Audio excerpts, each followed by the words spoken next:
ಓಂ ಜನ್ಮಾದ್ಯಸ್ಯ ಯತೋನ್ವಯಾದಿತರತಶ್ಚಾರ್ಥೇಷ್ವಭಿಜ್ಞಸ್ವರಾಟ್ ತೇನೇ ಬ್ರಹ್ಮಹೃದಾಯ ಆದಿಕವಯೇ ಮುಹ್ಯಂತಿ M ಸೂರಯಃ ತೇಜೋ ವಾರಿಮೃತಾಂ ಯಥಾ ವಿನಿಮಯೋ ಯತ್ರ ತ್ರಿಸರ್ಗೋ ಮೃಷಾ ಧಾಮ್ನಾ ಸ್ವೇನ ಸದಾ ನಿರಸ್ತಕುಹಕಂ ಸತ್ಯಂ ಪರಂ ಧೀಮಹಿ ಶ್ರೀರ್ಯತ್ರ ರೂಪಿಣ್ಯುರುಗಾಯ ಪಾದಯೋಃ ಕರೋತಿ ಮಾನಂ ಬಹುಧಾ ವಿಭೂತಿಭಿಃ ಪ್ರೇಂಕಶ್ರಿತಾಯಾಃ ಕುಸುಮಾಕರಾನುಗೈಃ ವಿಗೀಯಮಾನಾ ಪ್ರಿಯಕರ್ಮ ಗಾಯತಿ ದೇಹೇಂದ್ರಿಯಪ್ರಾಣಮನೋಭಿಮಾನೋ ಜೀವೋಂತರಾತ್ಮ ಗುಣಕರ್ಮಮೂರ್ತಿಃ ಸೂತ್ರಂ ಮಹಾನುತ್ಯುರುದೇಹ ಗೀತಃ ಸಂಸಾರ ಆಧಾವತಿ ಕಾಲತಂತ್ರಃ ಯಸ್ವಾನುಭಾವಮಖಿಲಶ್ರುತಿಸಾರಮೇಕಂ ಅಧ್ಯಾತ್ಮದೀಪಮತಿತೀರ್ಷತಾಂ ಸಮೋಂಧಂ ಸಂಸಾರಿಣಾಂ ಕರುಣಯಾಃ ಪುರಾಣಗುಹ್ಯಂ ತಂ ವ್ಯಾಸಸೂನುಮುಪಯಾಮಿ ಗುರುಂ ಮುನೀನಾಂ ಯಸ್ಯಾತ್ಮಯೋಗರಚಿತಂ ನ ವಿದುರ್ವಿರಿಂಚ ರುದ್ರಾದಯಃ ಸುಮತಯಃ ಪತಯೋ ಗಿರಾಂ ಯೇ ತ್ವನ್ಮಾಯಯಾ ವಿಹತ ದೃಷ್ಟಯ ಏತದಂಜಃ ಕಿಂ ತಸ್ಯ ತೇ ವಯಮಸನ್ಮತಯೋ ಗೃಣೀಮ. ಸರ್ವಸ್ಮಾ ಆತ್ಮನೇ ನಮಃ. ಶೋಭನ ಸಂವತ್ಸರದ ಪುಷ್ಯ ಶುಕ್ಲ ಏಕಾದಶಿಯ ದಿವಸ ಭಾಗವತದ ಶ್ರವಣವನ್ನು ಪ್ರಾರಂಭಿಸಬೇಕು ಅಂತ ನಾವೆಲ್ಲರೂ ಕೂಡ ಇಲ್ಲಿ ವಿಠ್ಠಲ ಮಂದಿರದಲ್ಲಿ ಉಪಸ್ಥಿತರಾಗಿದ್ದೇವೆ. ಇನ್ನು 2-4 ವರ್ಷಗಳ ಕಾಲ ಭಾಗವತದ ಪ್ರತಿ ಶ್ಲೋಕದ ವಿಸ್ತೃತ ಪ್ರವಚನವನ್ನು ನಾವೆಲ್ಲರೂ ಕೂಡ ಮಾಡಬೇಕು. ಅದರ ಪ್ರಾರಂಭ ಇವತ್ತು ಈ ಪುಷ್ಯ ಶುಕ್ಲ ಏಕಾದಶಿ ದಿವಸ ನಾವು ಮಾಡಿದ್ದೇವೆ. ಈ ಹಿಂದೆ ನಾನಾ ಥರದ ಶ್ರೋತೃಗಳ ಬಗ್ಗೆ ನೀವು ಕೇಳಿದ್ದೀರಿ. ಭಾಗವತದ ಮಹಾತ್ಮ್ಯವನ್ನು 10-11 ದಿವಸಗಳ ಕಾಲ ನೀವೆಲ್ಲರೂ ಕೂಡ ಶ್ರವಣ ಮಾಡಿದ್ದೇವೆ. ಉತ್ತಮ ಶ್ರೋತೃಗಳು ಹೇಗಿರ್ತಾರೆ, ಮತ್ತು ಮಧ್ಯಮ ಶ್ರೋತೃಗಳು ಹೇಗಿರ್ತಾರೆ, ಅಧಮ ಶ್ರೋತೃಗಳು ಹೇಗಿರ್ತಾರೆ ಅನ್ನೋದನ್ನೆಲ್ಲ ಕೇಳಿದ್ದೇವೆ. ನೀವು ಎಲ್ಲರೂ ಕೂಡ ಹಂಸ ಕ್ಷೀರ ನ್ಯಾಯದಂತೆ, ಇದು ಅಲ್ಲಿ ಬಂದಿತ್ತು ಆ ವಿಷಯ. ಹಂಸದ ಎದುರಿಗೆ ಹಾಲು ಮತ್ತು ನೀರನ್ನು ಎರಡನ್ನೂ ಬೆರೆಸಿಟ್ರೆ ಅದು ನೀರನ್ನು ಬೇರ್ಪಡಿಸಿ ಹಾಲು ಮಾತ್ರ ಸ್ವೀಕಾರ ಮಾಡ್ತದಂತೆ. ಅದರಂತೆ ನೀವು ಕೂಡ ಹಂಸಕ್ಷೀರ ನ್ಯಾಯದಿಂದ ಈ ಒಂದು ಆಖ್ಯಾನದಲ್ಲಿ, ಈ ಒಂದು ಪ್ರವಚನದಲ್ಲಿ ಏನಾದರೂ ದೋಷಗಳಿದ್ದರೆ ಅವುಗಳನ್ನು ಬದಿಗಿಟ್ಟು ಗುಣವನ್ನು ಮಾತ್ರ ಪರಿಗ್ರಹ ಮಾಡಬೇಕು. ದೋಷವನ್ನು ಬದಿಗಿಟ್ಟು ಗುಣವನ್ನು ಮಾತ್ರ ಪರಿಗ್ರಹ ಮಾಡಬೇಕು ಅಂತ ನಾನು ಕೇಳುವುದರಲ್ಲಿ ಏನು ನನ್ನ ತಾತ್ಪರ್ಯ ಇದೆ ಅಂದರೆ, ಗುಣ ಬದಿಗಿಡ್ರಿ, ದೋಷಗಳನ್ನು ಬದಿಗಿಡ್ರಿ, ಗುಣಗಳಿದ್ದರೆ ಅದನ್ನು ಮೆಚ್ಕೊಳ್ರಿ, ಅದು ತಾತ್ಪರ್ಯ ಹೌದು. ಅಲ್ಲದೆ ಗುಣಗಳನ್ನು ಬದಿಗಿಟ್ಟು ಹೇಳದೇ ಇರಬೇಡಿ, ದೋಷಗಳನ್ನು ಬದಿಗಿಟ್ಟು ಹೇಳದೇ ಇರಬೇಡಿ. ದೋಷಗಳೇನಾದರೂ ಸಂಭವಿಸಿದರೆ ಅದನ್ನು ನೀವೆಲ್ಲರೂ ಕೂಡ ಸಂಕೋಚವಿಲ್ಲದೆ ಅದನ್ನು ತೋರಿಸ್ಬೇಕು. ಹಾಗೆ ನಾನು ಭಾವಿಸುವುದಕ್ಕೆ ಅನೇಕ ಕಾರಣಗಳಿವೆ. ಮನುಷ್ಯ ಬರೆದವರು ಋಷಿಗಳಿರಬಹುದು, ಆದರೆ ಹೇಳುವವನು ಕೇಳುವವನು ಮನುಷ್ಯ. ಅವನ ಬುದ್ಧಿ ದೋಷದಿಂದ ಅನೇಕ ದೋಷಗಳು ಇದರಲ್ಲಿ ನುಸುಳುವ ಸಾಧ್ಯತೆ ಹೇರಳವಾಗಿರ್ತವೆ. ಅದಕ್ಕಾಗಿ ನಮ್ಮ ದೋಷಗಳು ನಮಗೆ ಗೊತ್ತಾಗೋದಿಲ್ಲ ಅನ್ನೋದನ್ನು ಗಮನಿಸಿದರೆ, ದೋಷಗಳು ನಿಮಗೆ ಗೊತ್ತಾದಾಗ ಆ ದೋಷಗಳನ್ನು ನೀವು ಗುರುತಿಸಿ ಗುಣವನ್ನು ಮಾತ್ರ ಪರಿಗ್ರಹ ಮಾಡಬೇಕು. ಆದರೆ ಆ ದೋಷಗಳನ್ನು ನನಗೆ ಗುಣವನ್ನು ಎತ್ತಿ ತೋರಿಸದೆ ಹೋದರೂ ತೊಂದರೆ ಇಲ್ಲ, ಆದರೆ ದೋಷಗಳನ್ನು ಮಾತ್ರ ಎತ್ತಿ ತೋರಿಸಬೇಕು. ಅದಕ್ಕೆ ಯಾವುದೇ ರೀತಿಯಾದ ಸಂಕೋಚ ಮಾಡಬಾರ್ದು. ಮನುಷ್ಯ ಬಹಳ ಎತ್ತರಕ್ಕೆ ಏರಿಬಿಟ್ಟಿದ್ದೀನಿ ಅಂತ ಭ್ರಮಿಸಿರ್ತಾನೆ. ಆದರೆ ಬಿದ್ದವನಿಗೆ, ವಿಶೇಷತಃ ಮದದಿಂದ ಬಿದ್ದವನಿಗೆ, ಆಳಕ್ಕೆ ಬಿದ್ದವನಿಗೆ, ನಾನು ಬಿದ್ದಿರುವುದು ಆಳಕ್ಕೋ ಅಥವಾ ಎತ್ತರಕ್ಕೆ ಏರಿದ್ದೋ ಅಂತ ಯಾವುದೋ ಅನೇಕ ಬಾರಿ ಗೊತ್ತಾಗೋದೇ ಇಲ್ಲ. ಬಿದ್ದಿದ್ದಾನೆ ಇವನು ಮೂರ್ಖ, ಮದದಿಂದ ಬಿದ್ದಿದ್ದಾನೆ, ಮದ್ಯಪಾನದ ಮದದಿಂದ ಬಿದ್ದಿದ್ದಾನೆ ಅಂತ ಜನ ತಿಳ್ಕೊತಿರ್ತಾರೆ. ಜನರಿಗೆ ಅದು ಗೊತ್ತಿರ್ತದೆ. ಇವನು ಮಾತ್ರ ತಾನು ಮದ್ಯಪಾನ ಮಾಡಿದ್ದೇನೆ, ಮದೋನ್ಮತ್ತನಾಗಿದ್ದೀನಿ ಅನ್ನುವುದರ ಅರಿವೂ ಇಲ್ಲದೆ ಕೆಳಗೆ ಬಿದ್ದವನು ಬಹಳ ಎತ್ತರಕ್ಕೆ ಏರಿಬಿಟ್ಟಿದ್ದೀನಿ ಅಂತ ಭ್ರಮಿಸಿರುವ ಸಾಧ್ಯತೆ ಇದೆ. ಮದ್ಯಪಾನ ಮಾಡಿದವನಿಗೆ ಇದು ಸಂಬಂಧಪಡ್ತದೋ ಇಲ್ಲೋ, ಮದೋನ್ಮತ್ತನಾದವನಿಗೆ ಇದು ಸಂಬಂಧಪಡ್ತದೋ ಇಲ್ಲೋ ಗೊತ್ತಿಲ್ಲ. ಆದರೆ ವಿದ್ಯೆಯ ಮದ ಯಾರಿಗೆ ಬಂದಿರ್ತದೆ ಅವರಿಗೆ ಮಾತ್ರ ತಾನು ಬಹಳ ಎತ್ತರಕ್ಕೆ ಏರಿಬಿಟ್ಟಿದ್ದೇನೆ ಅಂತ ಭ್ರಮ ಬರುವ ಸಾಧ್ಯತೆ ಹೆಚ್ಚಿದೆ. ಇದನ್ನೆಲ್ಲ ನೀವು ನಮಗೇನು ಹೇಳಬೇಕಾದ ಅಗತ್ಯ ಇರಲಿಲ್ಲ, ನೀವು ಹೇಳೋದನ್ನು ಹೇಳಿ ನಾವು ಕೇಳ್ತೀವಿ ಅಂತ ನೀವು ಭಾವಿಸಬಹುದು. ಆದರೆ ಆ ಥರ ಹೇಳಲಿಕ್ಕೆ ನನಗೆ ಕಾರಣಗಳಿವೆ. ಆ ಥರ ಯಾವುದೇ ಮದ ಬರದೇ ಇರಲಿ ಅನ್ನೋದಕ್ಕಾಗಿ ಈ ಒಂದು ಅರಿಕೆಯನ್ನು ನಿಮ್ಮ ಎದುರಿಗೆ ಮಾಡ್ಕೋತಾ ಇದ್ದೇನೆ. ಭಾಗವತವನ್ನೇ ಕೇಳುವುದಕ್ಕಿಂತ ಮುಂಚೆ, ಭಾಗವತವನ್ನು ವಿಸ್ತೃತವಾಗಿ ಕೇಳುವುದಕ್ಕಿಂತ ಮುಂಚೆ 3 ಸಂಗತಿಗಳನ್ನು ನಮ್ಮ ಮನಸ್ಸಿನಲ್ಲಿ ನಾವು ಇಟ್ಕೊಳ್ಬೇಕು. 3 ರೀತಿಯಾಗಿ ನಮ್ಮ ಜೀವನ ಸುಸಂಸ್ಕೃತ ಆಗಬೇಕು, ಪರಿಷ್ಕೃತ ಆಗಬೇಕು. ಅದು ಯಾವ ರೀತಿಯಾಗಿ 3 ರೀತಿಯಾಗಿ ಅಂದರೆ ಅದನ್ನು ಈ ಭಾಗವತದ 1ನೇ ಶ್ಲೋಕವೇ ಹೇಳ್ತದೆ, ಮತ್ತು 2ನೇ ಶ್ಲೋಕವೂ ಕೂಡ ಅದನ್ನು ಹೇಳ್ತದೆ. ಏನದರ ತಾತ್ಪರ್ಯ ಅಂದರೆ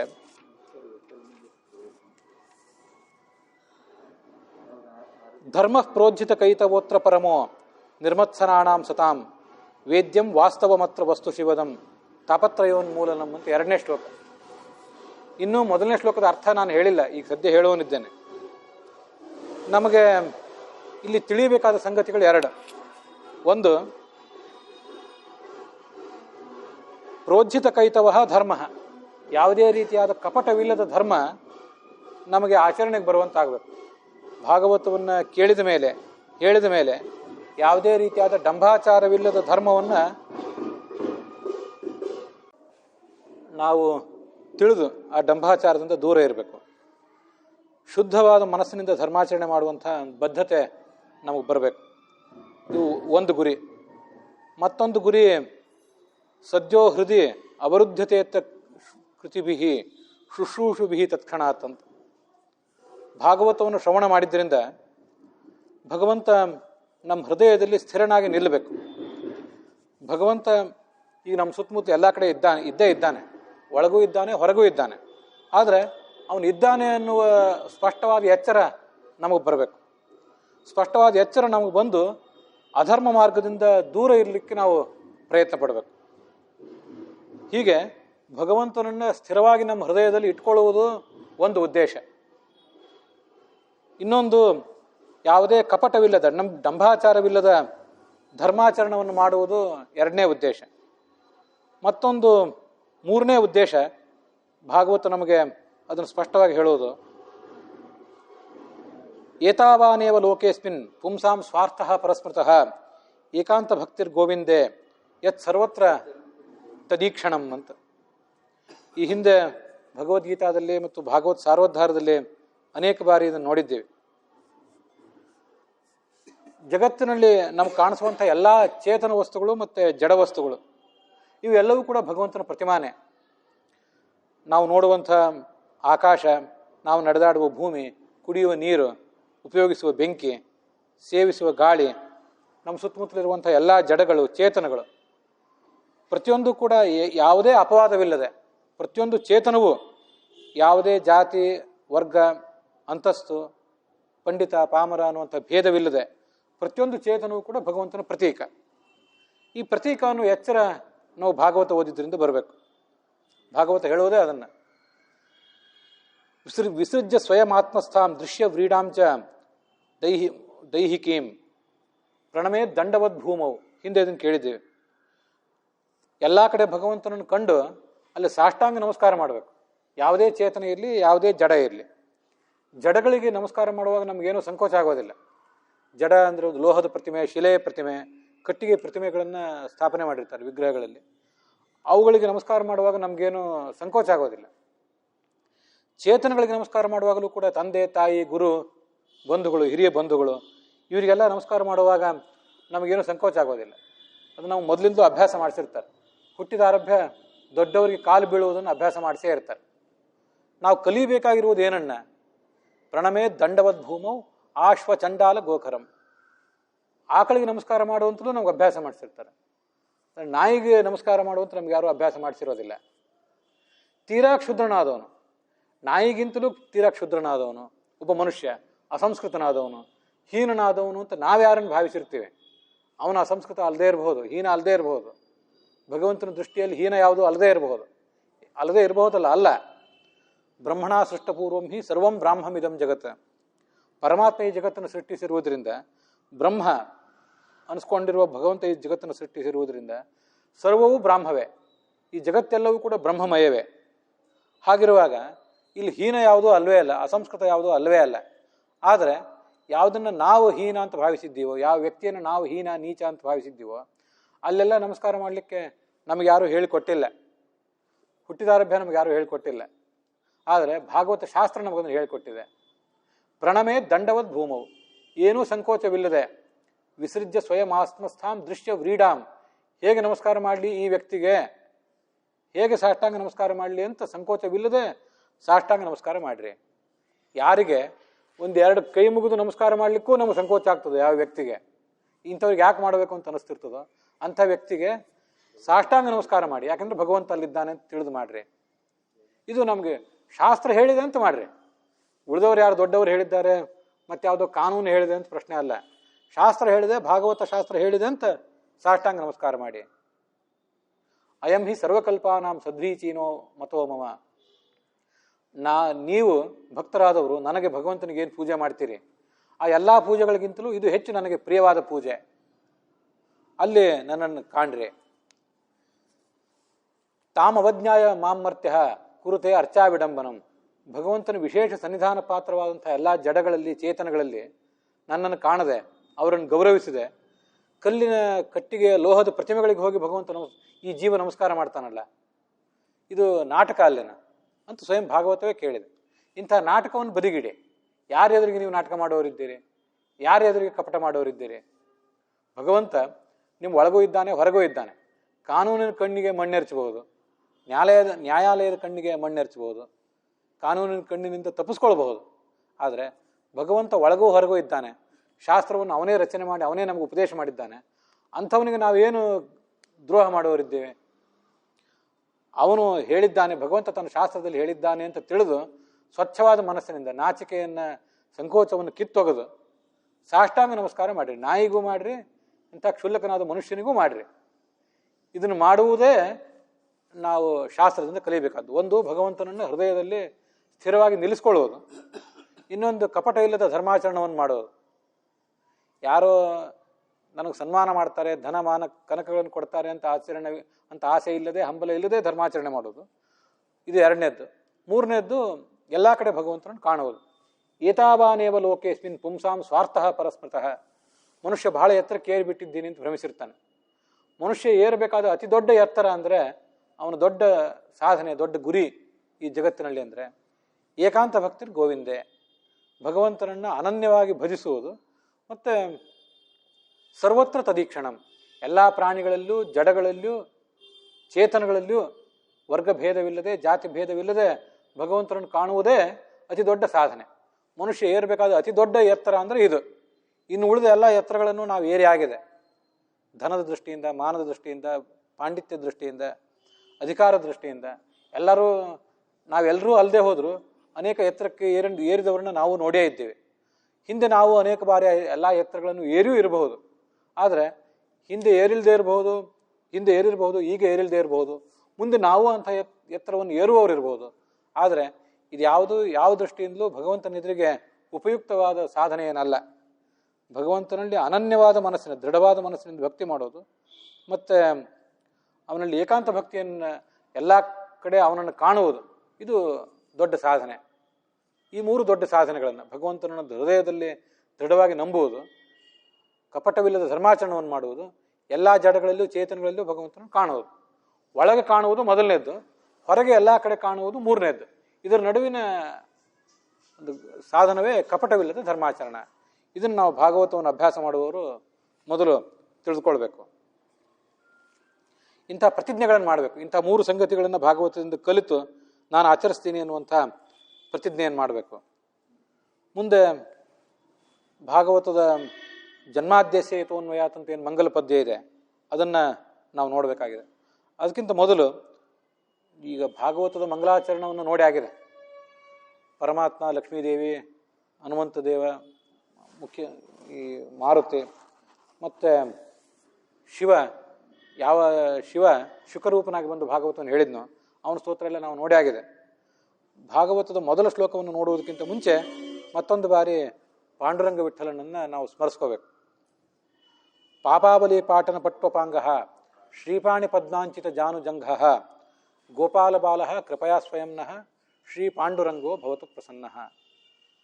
ಭಗವಂತ ಒಂದು ಕಣ್ಣೋಟ ನಮ್ಮ ಕಡೆ ಬೀರಿದ್ರೆ, ಒಂದು ಕಡೆಗಣ್ಣ ಸುಮ್ಮನೆ ಹೀಗೆ ನೋಡಿದ್ರು, ಕಣ್ಣು ಹಾಯಿಸಿದ್ರು ಸಾಕು, ನಾವು ಮಾಡಿದ ಪಾಪಗಳೆಲ್ಲ ಪರಿಹಾರ ಕಾಣ್ತವೆ. ಶ್ರೀಪಾಣಿ ಪದ್ಮಾಂಚಿತ ಜಾನುಜಂಘ, ಅವನ ಕೈ ಸೊಂಟದಲ್ಲಿಲ್ಲ, ಸೊಂಟದಕ್ಕಿಂತ ಸ್ವಲ್ಪ ಕೆಳಗಿದೆ. ಸೊಂಟದಲ್ಲಿದೆ ಅಂತ ಕೆಲವು ಬಾರಿ ಚಿತ್ರದಲ್ಲಿ ಶಿಲೆಗಳಲ್ಲಿ ತೋರಿಸಿರ್ತೇವೆ. ಸ್ವಲ್ಪ ಮೊಣಕಾಲಿನ ಸಮೀಪ ಇದೆ. ಶ್ರೀಪಾಣಿ, ಅವನ ಆ ಅಲಂಕೃತವಾದಂತಹ ಸುಕೋಮಲವಾದ ಅವನ ಎರಡೂ ಅಂಗೈಗಳು ಆ ಮೊಣಕಾಲಿನ ಸಮೀಪ ಇವೆ. ಜಾನುಜಂಘ. ಗೋಪಾಲ ಬಾಲ, ಪಾಂಡುರಂಗ ವಿಠಲ ಅಂದರೆ ಬೇರೆ ಯಾರು ಅಲ್ಲ, ಗೋಪಾಲಕನಾಗಿ ಯಾರು ನಂದಗೋಕುಲದಲ್ಲಿ ವೃಂದಾವನದಲ್ಲಿ ಸಂಚರಿಸಿದ್ನೋ ಅವನೇ. ಗೋಪಾಲ ಬಾಲ ಕೃಪಯಾ ಸ್ವಯಂನಃ ಶ್ರೀ ಪಾಂಡುರಂಗೋ ಭವತು ಪ್ರಸನ್ನ. ಅವನು ನಮಗೆ ಪ್ರಸನ್ನನಾಗಲಿ, ನಾವು ಮಾಡುವ ಶ್ರವಣ ನಮಗೆ ಅರ್ಥ ಆಗುವಂತಾಗಲಿ, ಶುದ್ಧವಾದ ಧರ್ಮಾಚರಣೆಯನ್ನು, ಕಪಟವಿಲ್ಲದ ಧರ್ಮಾಚರಣೆಯನ್ನು ನಮಗವನು ಮಾಡಿಸಲಿ ಅಂತ ಅವನು ಪ್ರಾರ್ಥನೆ ಮಾಡಬೇಕು. ಮುಂದೆ ಈ ಜನ್ಮಾದ್ಯಸೇತಃ ಅಂತ ಶ್ಲೋಕ, ಅದಕ್ಕೆ ವ್ಯಾಖ್ಯಾನ ಮಾಡುವಾಗ ಒಂದು ಸಂದರ್ಭದಲ್ಲಿ ಮಧ್ವಾಚಾರ್ಯರು ಹೇಳಿದೊಂದು ಶ್ಲೋಕ ಇದೆ. ಅದು ಭಾಗವತದ ಮೊದಲ ಶ್ಲೋಕದ ಅರ್ಥವನ್ನೇ ಹೇಳ್ತದೆ. ಸೃಷ್ಟಿಸ್ಥಿತ್ಯಪ್ಯಯೇಯ ನಿಯತಿ ದೃಶಿತಮೋ ಬಂಧ ಮೋಕ್ಷಾಶ್ಚ ಯಸ್ಮಾತ್ ಅಸ್ಯ ಶ್ರೀ ಬ್ರಹ್ಮರುದ್ರ ಪ್ರಭೃತಿ ಸುರ ನರದ್ವೀಷ ಶತ್ರುತ್ಮಕಸ್ಯ ವಿಷ್ಣೋ ವ್ಯಸ್ತಾಃ ಸಮಸ್ತಾಃ ಸಕಲ ಗುಣನಿಧಿ ಸರ್ವದೋಷೋ ವ್ಯಪೇತಃ ಪೂರ್ಣಾನಂದೋ ವ್ಯಯೋ ಯೋ ಗುರುಮಪಿ ಪರಮಃ ಚಿಂತೆಯೇ ತಂ ಮಹಾಂತಂ. ಭಾಗವತ ನಮಗೇನು ಹೇಳಿದೆ ಅಂದರೆ, ಜನ್ಮಾದ್ಯಸೇತಃ, ಈ ಭಗವಂತ ಜಗತ್ತಿನ ಎಲ್ಲದಕ್ಕೂ ಕಾರಣ. ಜಗತ್ತು ಅಂದರೆ ಕೇವಲ ಜಡ ಅಲ್ಲ, ಜಡ ಚೇತನಾತ್ಮಕವಾದ ಈ ಜಗತ್ತೇನಿದೆ, ಆ ಜಗತ್ತಿಗೆ ಸಂಬಂಧಪಟ್ಟ ಏನೇನಿದೆ ಅದೆಲ್ಲದಕ್ಕೂ ಈ ಭಗವಂತನೇ ಕಾರಣ. ಅದರ ಸೃಷ್ಟಿ ಮಾಡ್ತಾನೆ, ಜಗತ್ತನ್ನು ಸೃಷ್ಟಿಸ್ತಾನೆ, ಅದನ್ನು ಪಾಲಿಸ್ತಾನೆ, ಮತ್ತು ಅದನ್ನು ಸಮಯ ಬಂದಾಗ ನಾಶ ಮಾಡ್ತಾನೆ. ಮುಂದೆ ಅದಕ್ಕೆ ಚಟುವಟಿಕೆ ಕೊಡ್ತಾನೆ. ಜಡಕ್ಕೂ ಚಟುವಟಿಕೆ ಕೊಡುವನು ಅವನೇ, ಚೇತನಕ್ಕೂ ಚಟುವಟಿಕೆ ಕೊಡುವನು ಅವನೇ. ಹಾಗೆ ನೋಡಿದರೆ ನಾವು ಚೇತನರು ಜಡಕ್ಕಿಂತ ಹೆಚ್ಚು ಸ್ವಲ್ಪ ಸಮರ್ಥರು. ಜಡಕ್ಕೆ ತಾನಾಗೆ ಸಂಚಾರ ಮಾಡಲಿಕ್ಕಾಗೋದಿಲ್ಲ, ಆ ಚೇತನ ತಾನಾಗೆ ಸಂಚಾರ ಮಾಡ್ತದೆ.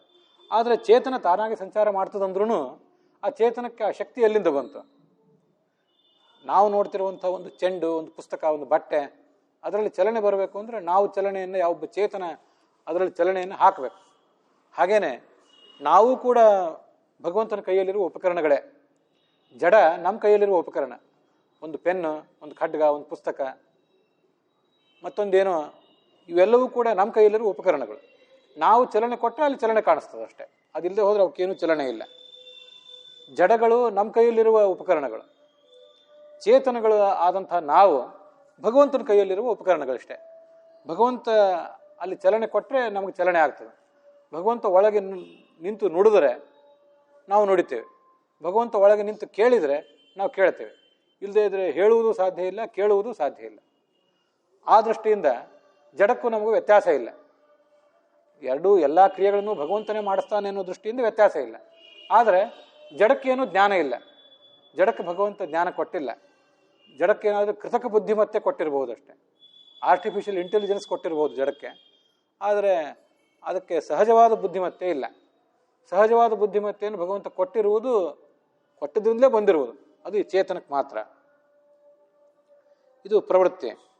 ಮತ್ತು ದೃಷಿ ತಮಃ, ನಮಗೆ ಜ್ಞಾನ ಕೊಟ್ಟವನು ಅವನೇ, ಅಜ್ಞಾನ ಕೊಟ್ಟವನು ಅವನೇ. ಅಜ್ಞಾನವೂ ಅವನಿಂದಲೇ ಬರಬೇಕು, ಜ್ಞಾನವೂ ಅವನಿಂದಲೇ ಬರಬೇಕು. ಮತ್ತು ಬಂಧ, ಈ ಸಂಸಾರದಲ್ಲಿ ನಾವು ಬದ್ಧರಾಗಿದ್ದೀವಿ.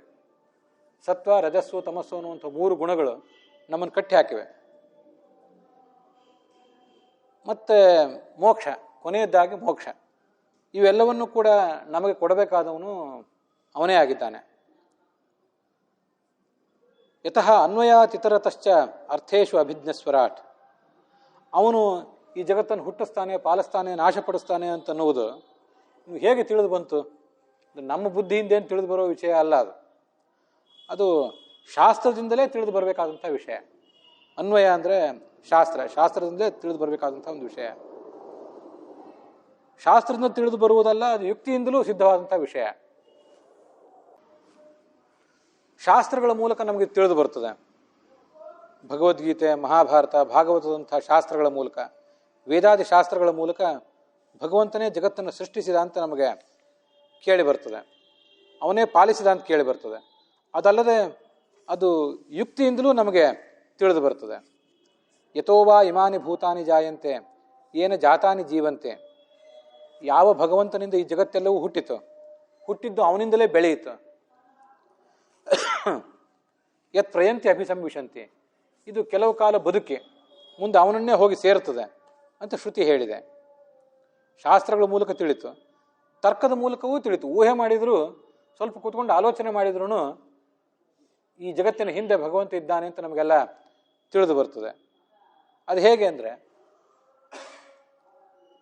ಒಂದು ಮಗು, ಒಂದು ಪ್ರಾಣಿ, ಯಾವುದೋ ಒಂದು ಹುಳ ಹುಪ್ಪಟೆ, ನಮ್ಮದೇ ಮಕ್ಕಳು, ನಮ್ಮ ಮೊಮ್ಮಕ್ಕಳು, ಅಥವಾ ಬೇರೆಯವರಿಗೆ ಮಕ್ಕಳು ಹುಟ್ಟಿದ್ರು, ಮೊಮ್ಮಕ್ಕಳು ಹುಟ್ಟಿದ್ರು, ಇದನ್ನೆಲ್ಲ ಗಮನಿಸಿದರೆ ಆ ಮಗು ಎಲ್ಲಿಂದ ಹುಟ್ಟಿತು? ಮನುಷ್ಯನಲ್ಲಿ ಹುಟ್ಟಬಹುದು, ಪ್ರಾಣಿ ಪಕ್ಷಿಗಳಲ್ಲಿ ಹುಟ್ಟಬಹುದು. ಎಲ್ಲೇ ಒಂದು ಸಂತಾನ ಹುಟ್ಟಿದ್ರು ಆ ಸಂತಾನಕ್ಕೊಂದು ಕರ್ತೃ ಇರಬೇಕಲ್ಲ. ಯಾವ ಮಗುವು ಸ್ವಯಂ ಉದ್ಭೂತ ಏನಲ್ಲ, ತಾನೇ ತಾನಾಗಿ ಹುಟ್ಟಿರೋದೇನಲ್ಲ. ಚೇತನದಾಗಿರುವಂತಹ ತಂದೆ ತಾಯಿಂದ್ರ ಮೂಲಕ ಮಕ್ಕಳು ಹುಟ್ಟಿರ್ತಾರೆ. ಇದೊಂದು ತರ್ಕ. ಒಂದು ಮಗು ಹುಟ್ಟಬೇಕಾದ್ರೆ ತಂದೆ ತಾಯಿ ಇಬ್ಬರು ಇರಬೇಕು. ಒಂದು ಗಡಿಗೆ ಅದು ಹುಟ್ಟಬೇಕಾದ್ರೆ ತಂದೆ ತಾಯಿ ಇಬ್ಬರು ಬೇಕಾಗಿಲ್ಲ, ಒಬ್ಬ ಕುಂಬಾರ ಸಾಕು. ಜಡ ವಸ್ತು ಹುಟ್ಟಲಿಕ್ಕೆ ಒಂದು ಕುಂಬಾರ ಸಾಕು. ಕಬ್ಬಿಣದ ಒಂದು ವಸ್ತು ಹುಟ್ಟಲಿಕ್ಕೆ ಒಬ್ಬ ಕಮ್ಮಾರ ಸಾಕು. ಒಂದು ಕಟ್ಟಿಗೆ ವಸ್ತು ನಿರ್ಮಿಸಲ್ಪಡಬೇಕಾದ್ರೆ ಅದಕ್ಕೆ ಒಬ್ಬ ಬಡಿಗರವನು ಸಾಕು.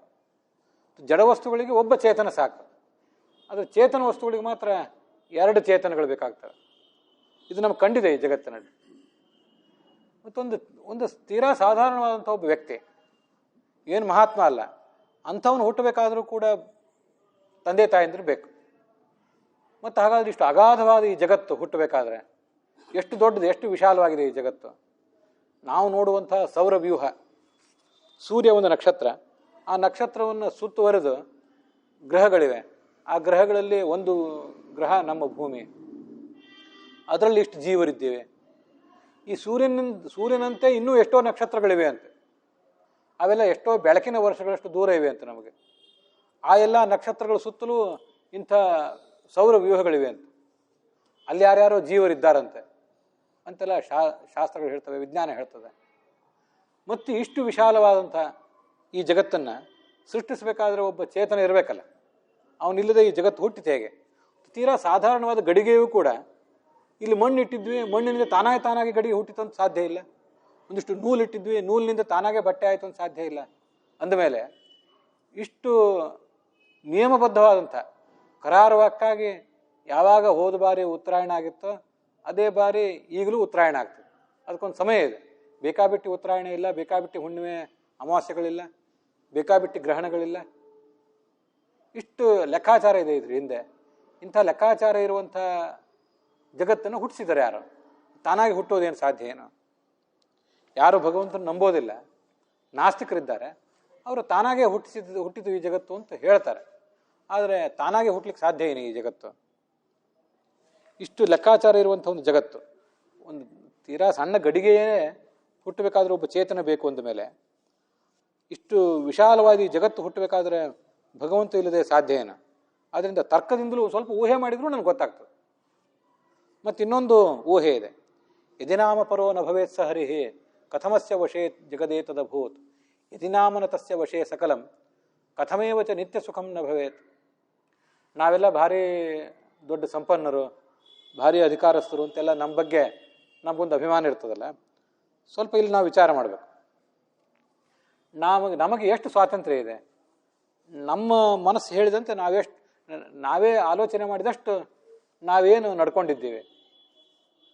ನಾವು ಆಲೋಚನೆ ಮಾಡಿದಂತೆ ನಮ್ಮ ಆದೇಶಕ್ಕೆ ತಕ್ಕಂತೆ ಉಳಿದ ಜಗತ್ತು ನಡೆಯೋದು ಆ ಕಡೆ ಇರಲಿ. ನಮ್ಮ ಗಂಡ, ನಮ್ಮ ಹೆಂಡತಿ, ನಮ್ಮ ಮಕ್ಕಳು, ನಮ್ಮ ಆಳು ಕಾಳುಗಳು ನಡೆಯೋದು ಆ ಕಡೆ ಇರಲಿ. ನಾವು ಹೇಳಿದಂತೆ ನಾವೇ ಆದರೂ ಕೇಳಿದ್ದೀವೇನು? ನಮ್ಮ ಇಚ್ಛೆಗೆ ತಕ್ಕಂತೆ ನಮ್ಮ ಕೆಲಸ ಆದರೂ ನಡೆದಿದ್ದೇನು?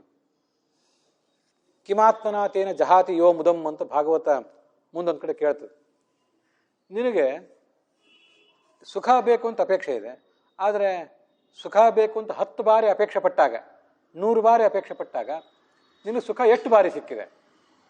ಸುಖ ಬೇಕು ಅನ್ನೋ ಹಂಬಲ ಎಷ್ಟು ಬಾರಿ ಈಡೇರಿತ್ತು? ಈಡೇರದೇ ಇದ್ದದ್ದು ಎಷ್ಟು? ಈಡೇರಿದ್ದೆಷ್ಟು ಅಂತ ಒಂದು ಬಾರಿ ಆಲೋಚನೆ ಮಾಡಿದರೆ ನಮ್ಮೆಲ್ಲರ ಹಂಬಲಗಳು ಈಡೇರದ ಹಂಬಲಗಳೇ ಹೆಚ್ಚು, ಈಡೇರಿರುವ ಹಂಬಲ ಬಹಳ ಕಡಿಮೆ. ಹಾಗಾದರೆ ನಾನೊಬ್ಬ ದೊಡ್ಡ ಶಕ್ತಿಶಾಲಿ, ನಾನೊಬ್ಬ ದೊಡ್ಡ ಸ್ವತಂತ್ರ ಅಂತ ಬೀಗುತ್ತೀಯಲ್ಲ, ಹಾಗಾದ್ರೆ ಈ ಬೀಗುವುದಕ್ಕೆ ಅರ್ಥ ಏನು? ಕಿಮ್ ಆತ್ಮನ, ನಿನ್ನ ಮೇಲೆ ನೀನು ಇಷ್ಟೊಂದು ಅಭಿಮಾನ, ದುರಭಿಮಾನ, ಅಹಂಕಾರ ಇತ್ಯಾದಿ ಇಟ್ಕೊಂಡು ಅದರಿಂದ ಏನು ಲಾಭ? ಸುಖ ನಿನಗೆ ಎಲ್ಲ ಕಾಲದಲ್ಲೂ ಸಿಕ್ಕಿದೆಯೇನು? ಇದು ನಾವು ಅಸ್ವತಂತ್ರರು ಅನ್ನೋದನ್ನು ತೋರಿಸ್ತದೆ. ಯದಿನಾಮ ಪರೋ ನಭವೇತ ಹರಿಹಿ, ಭಗವಂತ ಹರಿ ಅವನೊಂದು ವೇಳೆ ಸರ್ವೋತ್ತಮ ಅಲ್ಲದೆ ಹೋದರೆ ಕಥಮಸ್ಯ ವಶೇ ಜಗದೇತದ ಭೂತ್, ಅವನು ಸ್ವತಂತ್ರ ಸರ್ವೋತ್ತಮ ಅಲ್ಲದೆ ಹೋಗಿದ್ರೆ ಈ ಜಗತ್ತು ಅವನ ಕೈಯಲ್ಲಿ ಹೇಗಿರ್ತಿತ್ತು? ಜಗತ್ತು ಅವನ ಕೈಯಲ್ಲಿ ಇದೆ ಅಂದ ಮೇಲೆ ಅವನು ಸ್ವತಂತ್ರ, ಅವನು ಸರ್ವೋತ್ತಮ ಅಂತ ತೀರ್ಮಾನ. ನಮಗೆ ಯಾರಿಗಾದ್ರೂ ಸಂಶಯ ಬರ್ಬೋದು, ಜಗತ್ತು ಅವನ ಕೈಯಲ್ಲಿದೆ ಅನ್ಲಿಕ್ಕೆ ಏನು ಆಧಾರ? ಜಗತ್ತು ಅವನ ಕೈಯಲ್ಲಿದೆ ಅಂತ ತೀರ್ಮಾನ ಆಗಿದ್ದರೆ ಅವನು ಸ್ವತಂತ್ರ, ಅವನೇ ಸರ್ವೋತ್ತಮ ಅಂತ ಒಪ್ಪಬಹುದಿತ್ತು. ಜಗತ್ತು ಅವನ ಕೈಯಲ್ಲಿದೆ ಅನ್ಲಿಕ್ಕೆ ಏನು ಆಧಾರ? ಅದಕ್ಕೊಂದು ಆಧಾರ ತೋರಿಸ್ರಿ ಅಂದರೆ, ಯದಿನಾಮನ ತಸ್ಯ ವಶೇ ಸಕಲಂ ಕಥಮೇವಚ ನಿತ್ಯ ಸುಖಂ ನ ಭವೇತ್. ನಾವು ಭಗವಂತನ ಕೈಯಲ್ಲಿನ ಗೊಂಬೆಗಳಲ್ಲದೆ ಹೋಗಿದ್ರೆ ನಮಗೆ ಯಾವಾಗಲೂ ಸುಖ ಯಾಕಾಗಿಲ್ಲ? ಯಾವಾಗಲೂ ಸುಖ ಬೇಕು ಅಂತ ನಮ್ಗೆ ಹಂಬಲ ಇದೆಯಲ್ಲ, ಅದಕ್ಕಾಗಿ ಒಂದಿಷ್ಟು ಪ್ರಯತ್ನ ಪಡ್ತೀವಲ್ಲ. ಆದರೆ ಸತತವಾಗಿ ನಮಗೆ ಸುಖ ಯಾಕೆ ಆಗ್ತಿಲ್ಲ? ಯಾವಾಗಲೂ ಒಮ್ಮೆ ಸುಖ ಆಗ್ತದೆ, ಸುಖ ಆಗದೇ ಇರುವುದೇ ಹೆಚ್ಚು, ಅಥವಾ ಸುಖ 50%, ದುಃಖ 50%. ಹೀಗೆ ನಡೆದಿದೆ ಅಂದಮೇಲೆ ನಮ್ಮ ಅಪೇಕ್ಷೆಗೆ ತಕ್ಕಂತೆ ನಮ್ಮ ಜೀವಮಾನ ಎಲ್ಲವೂ ನಡೆದಿಲ್ಲ ಅಂದಮೇಲೆ, ಸಣ್ಣವರಿದ್ದಾಗ ನಮಗಿದೇನು ಗೊತ್ತಾಗೋದಿಲ್ಲ, ಬೆಳೆದು ದೊಡ್ಡವರಾಗ್ತಾ ಬಂದಂತೆ ನಮ್ಮ ಇಚ್ಛೆಗೆ ತಕ್ಕಂತೆ ಈ ಜಗತ್ತು ನಡೀತಿಲ್ಲ, ಇಡೀ ಜಗತ್ತು ಆ ಕಡೆಯಲ್ಲೇ, ನನ್ನ ಮನೆಯೇ ನನ್ನ ಇಚ್ಛೆಗೆ ತಕ್ಕಂತೆ ನಡೆದಿಲ್ಲ ಅನ್ನುವುದು ಹೆಚ್ಚು ಅನುಭವಕ್ಕೆ ಬರ್ತದೆ. ನಮ್ಮ ಸುಖ 100% ನಮಗೆ ಸುಖ ಸಿಗ್ತಿಲ್ಲ ಅನ್ನೋದು ನಮ್ಗೆ ಅನುಭವಕ್ಕೆ ಬರ್ತದೆ.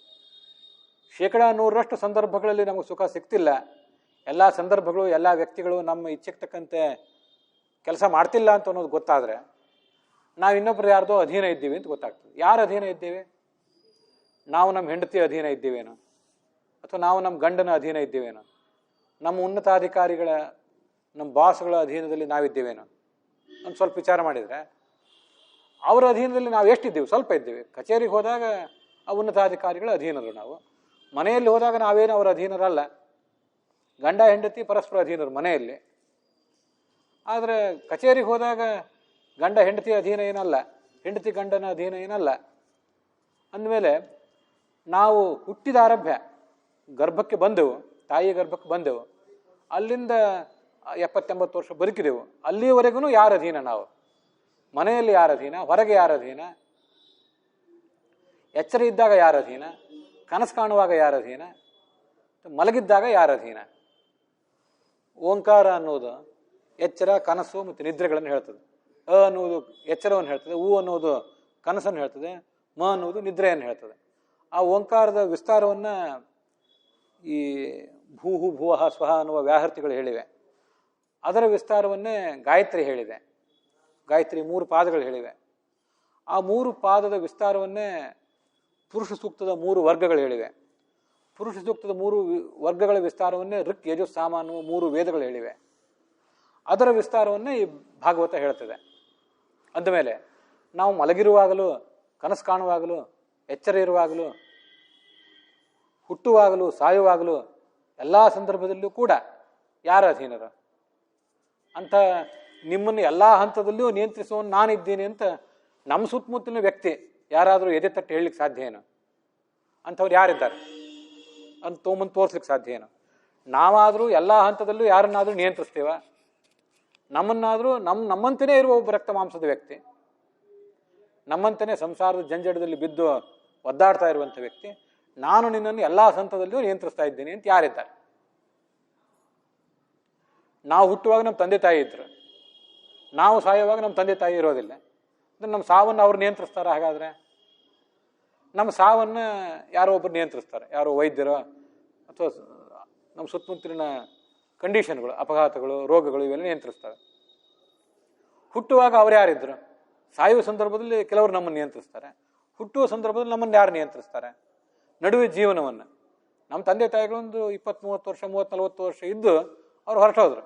ಆಮೇಲೂ ನಾವು ಬದುಕಿದ್ದೀವಿ. ಅವರು ನಮ್ಮನ್ನು ನಿಯಂತ್ರಿಸಿದ್ರೇನು? ನಮ್ಮ ತಂದೆ ತಾಯಂದರು ನಮ್ಮನ್ನು ಆವಾಗ ಇಲ್ಲ. ಆಮೇಲೆ ನಿಯಂತ್ರಿಸುವವರು ಬೇರೆ, ಹುಟ್ಟುವಾಗ ನಿಯಂತ್ರಿಸುವವರು ಬೇರೆ, ಸಾಯುವಾಗ ನಿಯಂತ್ರಿಸುವವರು ಇನ್ಯಾರು? ಮತ್ತು ಹಾಗಿದ್ದಾಗ ಹುಟ್ಟುವಾಗಲೂ ಸಾಯುವಾಗಲೂ ನಡುವೆಯೂ ಎಚ್ಚರಿದ್ದಾಗಲೂ ಕನಸು ಕಾಣುವಾಗಲೂ ಮನಸ್ಸಿನ ಮತ್ತೆ ನಿದ್ರೆ ಮಾಡುವಾಗಲೂ ನಮ್ಮನ್ನು ನಿಯಂತ್ರಿಸುವವರು ಯಾರು? ಅದಕ್ಕೆ ನಮಗೆ ನಿತ್ಯ ಸುಖ ಇಲ್ಲ, ಯಾವಾಗಲೂ ಬೇಕಾಗಿ ಸುಖ ಬೇಕು ಅಂತ ಅಪೇಕ್ಷೆ ಇದೆ, ಆ ಸುಖ ಸಿಗ್ತಿಲ್ಲ. ನಾವು ಯಾರ್ದೋ ಅಧೀನ ಇದ್ದೀವಿ. ಯಾರು ಅಧೀನ ಇದ್ದೀವಿ ಅಂದರೆ ಇವ್ರು ಯಾರು ಅಧೀನ ಇಲ್ಲ, ನಾವು ಇವ್ರು ಯಾರಿಗೋ ಕೆಲವರಿಗೆ ಅಧೀನರು ಅಂತ ತೋರಿಸ್ಕೋತೇವೆ. ಅವರು ನಾವು ನಿಮ್ಮನ್ನೆಲ್ಲ ಕುಣಿಸಿ ಬಿಡ್ತೀವಿ, ನಾವು ಹೇಳಿದಂತೆ ನಿಮ್ಮನ್ನು ನಿಯಂತ್ರಿಸ್ತೀವಿ ಅಂತ ಕೆಲವರು ನಮ್ಮ ಮೇಲೆ ದಬ್ಬಾಳಿಕೆ ಮಾಡ್ತಿದ್ದಾರೆ. ಆದರೂ ಅವರು ಪೂರ್ಣವಾಗಿ ನಮ್ಮನ್ನು ನಿಯಂತ್ರಿಸ್ತಾ ಇಲ್ಲ. ಪೂರ್ಣವಾಗಿ ನಮ್ಮನ್ನು ನಿಯಂತ್ರಿಸುವವನು ಭಗವಂತ ಒಬ್ಬನೇ. ಕನಸಿನಲ್ಲೂ ಎಚ್ಚರದಲ್ಲಿಯೂ ಮಲಗಿದ್ದಾಗಲೂ ಹುಟ್ಟಿದಾಗ ಸಾಯುವಾಗ ಈ ನಡುವೆ ಎಲ್ಲ ಸಂದರ್ಭದಲ್ಲೂ ನಮ್ಮನ್ನು ನಿಯಂತ್ರಿಸುವವನವನೇ. ನಾಳೆ ಹುಟ್ಟು ಸಾವುಗಳ ಸಂಕೋಲೆಯಿಂದ ನಾವು ಬಿಡುಗಡೆ ಮಾಡಿಕೊಂಡು ಭಗವಂತನ ಪಾದವನ್ನೇ ಸೇರಿ ಮತ್ತೆಂದೂ ಹುಟ್ಟು ಸಾವು ಅವಕ್ಕೆ ಸಂಸಾರಕ್ಕೆ ಬರದೇನೆ ಇದ್ದಾಗಲೂ ಮುಕ್ತಿಯಲ್ಲಿದ್ದಾಗಲೂ ನಮ್ಮನ್ನು ನಿಯಂತ್ರಿಸುವವನು ಯಾರು? ಅವನೊಬ್ಬನೇ ನಿಯಂತ್ರಿಸಬೇಕು, ಅವನೇ ಸ್ವತಂತ್ರ ಅನ್ನೋದು ನಮ್ಗೆ ಅದರಿಂದ ಗೊತ್ತಾಗ್ತದೆ. ಅದಕ್ಕೆ ಅವನು ಸ್ವರಾಟ್ ಅಂತ ಹೇಳಿದರು. ಸ್ವರಾಟ್ ಅಂದರೆ ಸರ್ವಜ್ಞ ಅಂತ ಅರ್ಥ. ಅಭಿಜ್ಞ ಅಂತ ಹೇಳಿದರು. ಅಭಿಜ್ಞ ಅಂದರೆ ಸರ್ವೋತ್ತಮ ಅಂತ ಅರ್ಥ, ಸರ್ವಜ್ಞ ಅಂತ ಅರ್ಥ. ನಮ್ಮನ್ನು ಹುಟ್ಟುವಾಗ ನಿಯಂತ್ರಿಸಬೇಕು, ಸಾಯುವಾಗ ನಿಯಂತ್ರಿಸಬೇಕು, ನಡುವೆ ನಿಯಂತ್ರಿಸಬೇಕು, ಕನಸಿನಲ್ಲಿ ಎಚ್ಚರದಲ್ಲಿ ನಿದ್ರೆಯಲ್ಲಿ ನಿಯಂತ್ರಿಸಬೇಕು. ಒಂದೊಂದು ಹೆಜ್ಜೆ ನಾವಿಡುವಾಗಲೂ ನಮ್ಮನ್ನು ನಿಯಂತ್ರಿಸಬೇಕು. ನಾವೇನಾದ್ರು ನುಡಿಯುವಾಗ ಅವನೇ ಒಳಗೆ ನಿಂತು ನುಡಿಸ್ಬೇಕು, ಕೇಳುವಾಗ ಅವನೇ ನಿಂತು ನುಡಿಸ್ಬೇಕು, ಓದಿದಾಗ ಅರ್ಥ ಆಗಬೇಕು. ಮತ್ತು ಸರ್ವಜ್ಞನಾದ ಅವನು ಇದನ್ನು ಮಾಡಿದ್ದರಿಂದಲೇ ಇದೆಲ್ಲ ಆಗಿರೋದು. ಅವನು ಒಂದು ವೇಳೆ ಸರ್ವಜ್ಞ ಅಲ್ಲದೆ ಹೋಗಿದ್ರೆ ಇದೇನಾಗ್ತಿತ್ತು? ಕುಂಬಾರ ಗಡಿಗೆ ಏನು ಮಾಡಿದ? ಕುಂಬಾರ ಗಡಿಗೆ ಮಾಡೋದಕ್ಕೆ ಬಹಳ ಸರಳವಾಗಿ ಕಾಣಿಸ್ತದೆ. ಒಂದು ಕುಂಬಾರ ಒಂದು ಗಡಿಗೆ ಮಾಡಲಿಕ್ಕೆ 10-12 ವರ್ಷದ ಡಿಗ್ರಿ ಏನೂ ಬೇಕಾಗಿಲ್ಲ, ಗ್ರ್ಯಾಜುಯೇಷನ್ ಬೇಕಾಗಿಲ್ಲ, ಪೋಸ್ಟ್ ಗ್ರ್ಯಾಜುಯೇಷನ್ ಬೇಕಾಗಿಲ್ಲ, ಭಾಳ ಸರಳವಾಗಿ ಕಾಣಿಸ್ತದೆ. ನಾವೊಂದು ಗಡಿಗೆ ಮಾಡ್ಲಿಕ್ಕೆ ಹೋಗೋಣ ನೋಡಿ ಗೊತ್ತಾಗ್ತದೆ. ಅವಾಗ ಮಣ್ಣು ಕಲಿಸ್ಲಿಕ್ಕೆ ಬರೋಲ್ಲ. ಎಷ್ಟು ನೀರು ಹಾಕಬೇಕು, ಹೇಗೆ ಮುಂಜಾನೆದ್ದು ಕುಂಬಾರಣ್ಣ ಎಷ್ಟು ನೀರು ಹಾಕಿ ಹದ ಮಾಡ್ಯಾನೆ ಅನ್ನೋದೇ ನಮಗೆ ತಿಳಿಯೋದಿಲ್ಲ. ಭಾಳ ಸರಳವಾದ ಕೆಲಸ ಅಂತ ಕಾಣಿಸ್ತದೆ. ಅಂತೂ ಕುಂಬಾರ ಗಡಿಗೆಯನ್ನು ಮಾಡಲಿಕ್ಕೂ ಕಮ್ಮಾರ ಒಂದು ಕಬ್ಬಿಣದ ವಸ್ತುವನ್ನು ಮಾಡಲಿಕ್ಕೂ ಒಂದು ಜ್ಞಾನ ಬೇಕು. ಹಾಗಿದ್ದಾಗ ಈ ನದಿ, ವಾಯು, ಸಮುದ್ರ, ಬೆಟ್ಟ, ಗುಡ್ಡ ಅದ್ರ ಹಿಂದೆ ಎಷ್ಟು ಲೆಕ್ಕಾಚಾರ ಇದೆ. ಮತ್ತು ಹಿಂದೆಲ್ಲ ಮಾಡುವನು ಸರ್ವಜ್ಞ ಆಗಿರ್ಬೇಕಲ್ಲ. ಇಲ್ಲ ಒಂದು ಊಹೆ ಇದೆ. ಶಾಸ್ತ್ರದಿಂದ ತಿಳಿತದೆ, ಊಹೆಯಿಂದ ತಿಳಿತದೆ, ಅವನು ಸರ್ವಜ್ಞ ಅಂತ ತಿಳಿತದೆ, ಅವನು ಸ್ವತಂತ್ರ ಅಂತ ತಿಳಿತದೆ. ಮತ್ತೆ ಅವನು ತೇನೇ ಬ್ರಹ್ಮ ಹೃದಯ ಆದಿಕವಯೇ ಮುಹ್ಯಂತಿಯಂ ಸೂರಯ. ಆ ಪರಮಾತ್ಮ ಚತುರ್ಮುಖ ಬ್ರಹ್ಮನನ್ನು ಹುಟ್ಟಿಸಿದ, 4 ಮುಖದ ಬ್ರಹ್ಮನನ್ನು ಹುಟ್ಟಿಸಿದ. ಪರಮಾತ್ಮನ ಹೊಕ್ಕಳಿನಿಂದ ಒಂದು ಕಮಲ ಹುಟ್ಟಿದಂತೆ.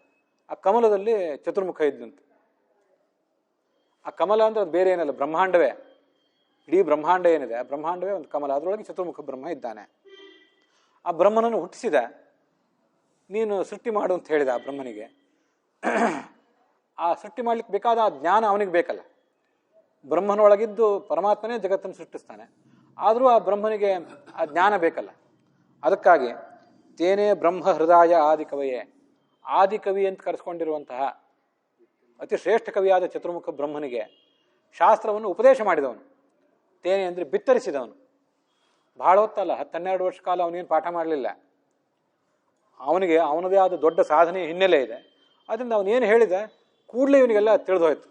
ತಲೆ ಮೇಲೆ ಕೈ ಇಟ್ಬಿಟ್ರೆ ಎಲ್ಲ ಶಾಸ್ತ್ರವು ಅರ್ಥ ಆಗಿ ಹೋಗಿಬಿಡ್ತದೆ.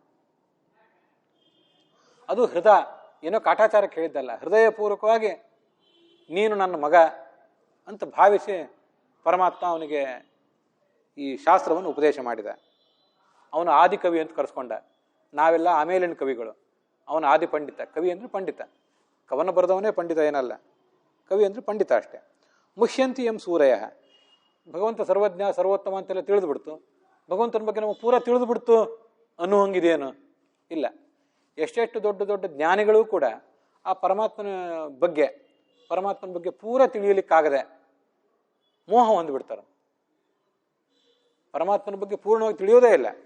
ಶಾಸ್ತ್ರ ಓದಿರ್ತೇವೆ, ಪ್ರವಚನವೂ ಮಾಡಿರ್ತೇವೆ, ಅದನ್ನು ಆಚರಣೆ ಮಾಡೋ ಸಂದರ್ಭದೊಳಗೆ ನಾನು ಇಷ್ಟೆಲ್ಲ ಮಾಡಿಬಿಟ್ಟೆ ಅಂತ ಪರಮಾತ್ಮನನ್ನು ಮರೆತು ಬಿಡ್ತೇವೆ.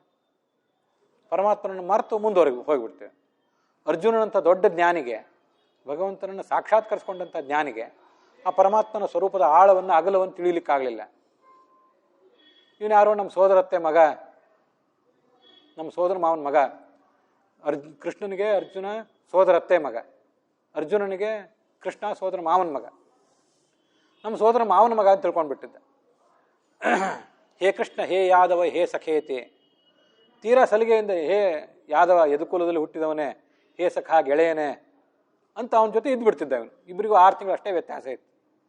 ಭಗವಂತ ಅನ್ನೋದನ್ನೇ ಮರ್ತು ಬಿಡ್ತಿದ್ದ. ನಾನು ದೊಡ್ಡ ಪರಾಕ್ರಮಿ ಅಂತ ತಿಳ್ಕೊಂಡ್ಬಿಟ್ಟಿದ್ದ. ನನ್ನಿಂದಾಗಿ ಯುದ್ಧ ನಡೆದಿದೆ ಅಂತ ತಿಳ್ಕೊಂಡಿದ್ದ. ಅರ್ಜುನನಿಗೆ ಹೀಗಾಯ್ತು. ನಮ್ಮ ಗತಿ ಏನು?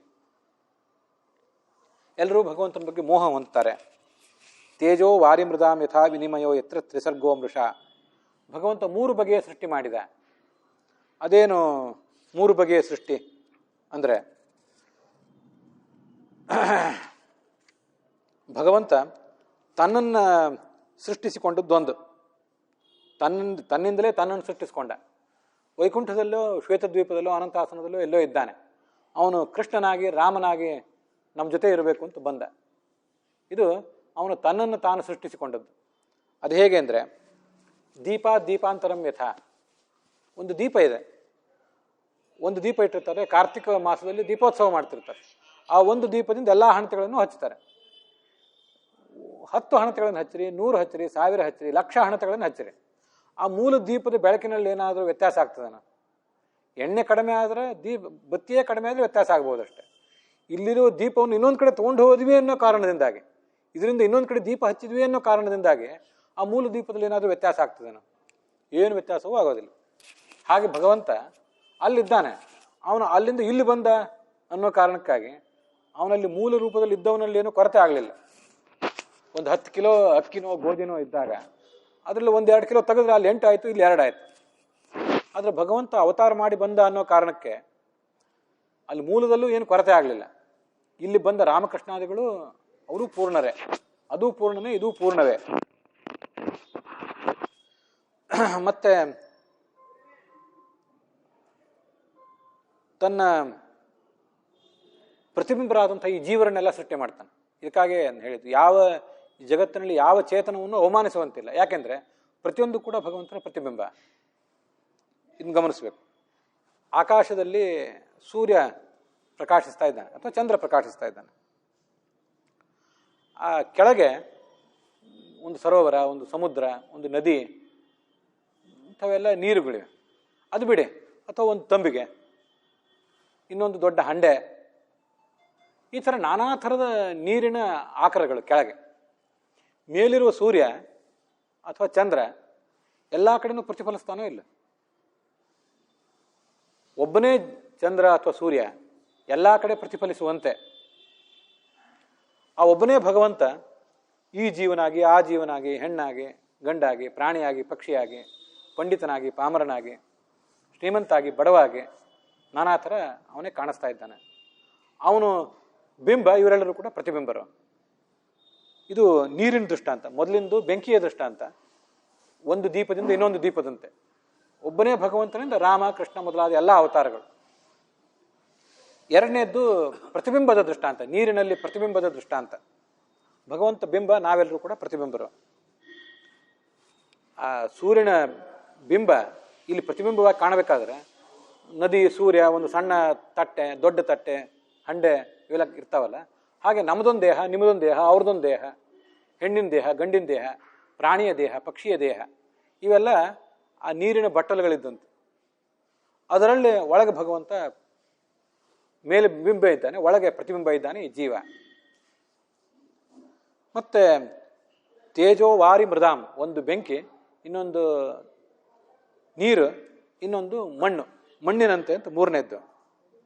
ಕುಂಬಾರ ಮಣ್ಣಿನಿಂದ ಗಡಿಗೆಯನ್ನು ಸೃಷ್ಟಿಸುವಂತೆ ಭಗವಂತನು ಕೂಡ ಭಕ್ತರಿಗಾಗಿ ಈ ಎಲ್ಲ ಜಡ ಪದಾರ್ಥಗಳನ್ನು ಸೃಷ್ಟಿಸಿದ್ದಾನೆ. ಮಣ್ಣಿನಿಂದ ನಾವು ಮಡಿಕೆ ಮಾಡಿದ್ವಿ, ಮಣ್ಣು ಯಾರು ಮಾಡಿದ್ರು? ಮಣ್ಣನ್ನು ಭಗವಂತನೇ ಮಾಡಬೇಕಲ್ಲ. ನಮಗೆ ಲ್ಯಾಬೊರೇಟರಿಯಲ್ಲಿ ಮಣ್ಣು ಸೃಷ್ಟಿ ಮಾಡ್ಲಿಕ್ಕೆ ಬರ್ತದೇನೋ?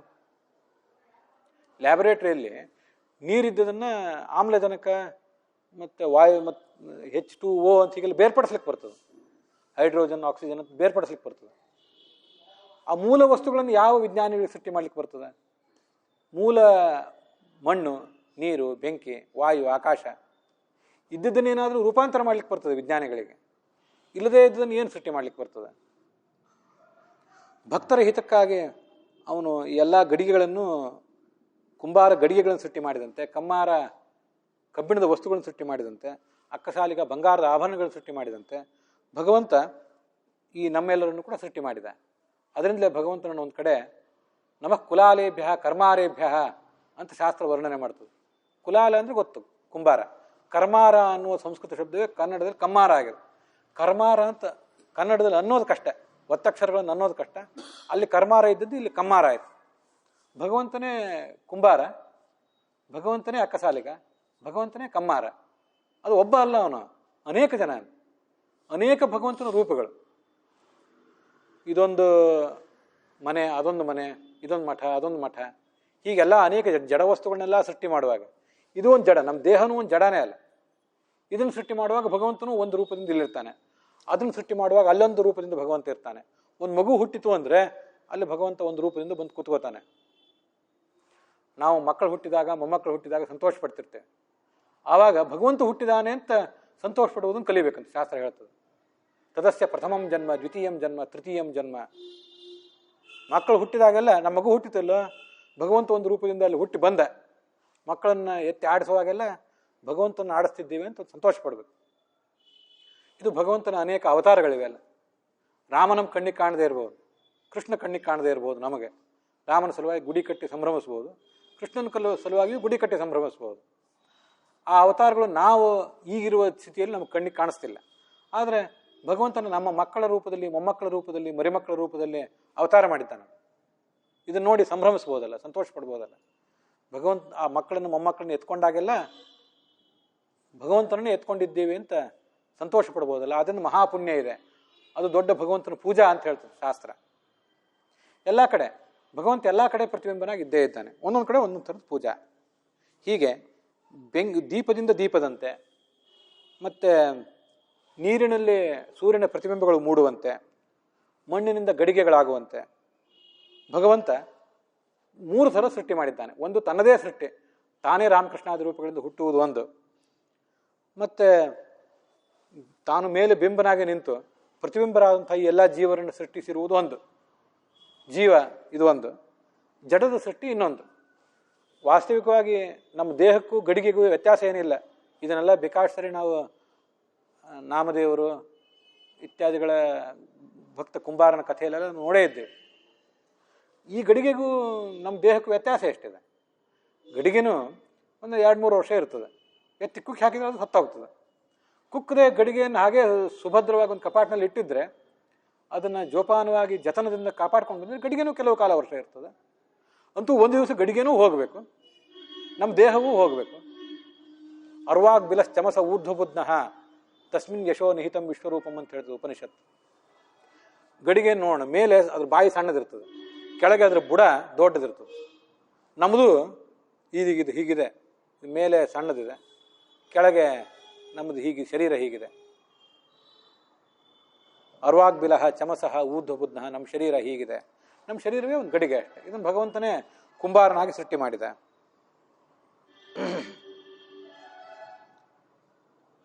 ಈ ನಮ್ಮ ತಲೆ ಇದನ್ನು ನೋಡ್ಬೇಕಂತ. ನಮ್ಮ ತಲೆ, ನಮ್ಮ ದೇಹ, ನಮ್ಮ ತಲೆ ಇದು ತಲೆ ಕೆಳಗಾಗಿಟ್ಟ ಗಡಿಗೆ ಅಂತ ಇದೆ.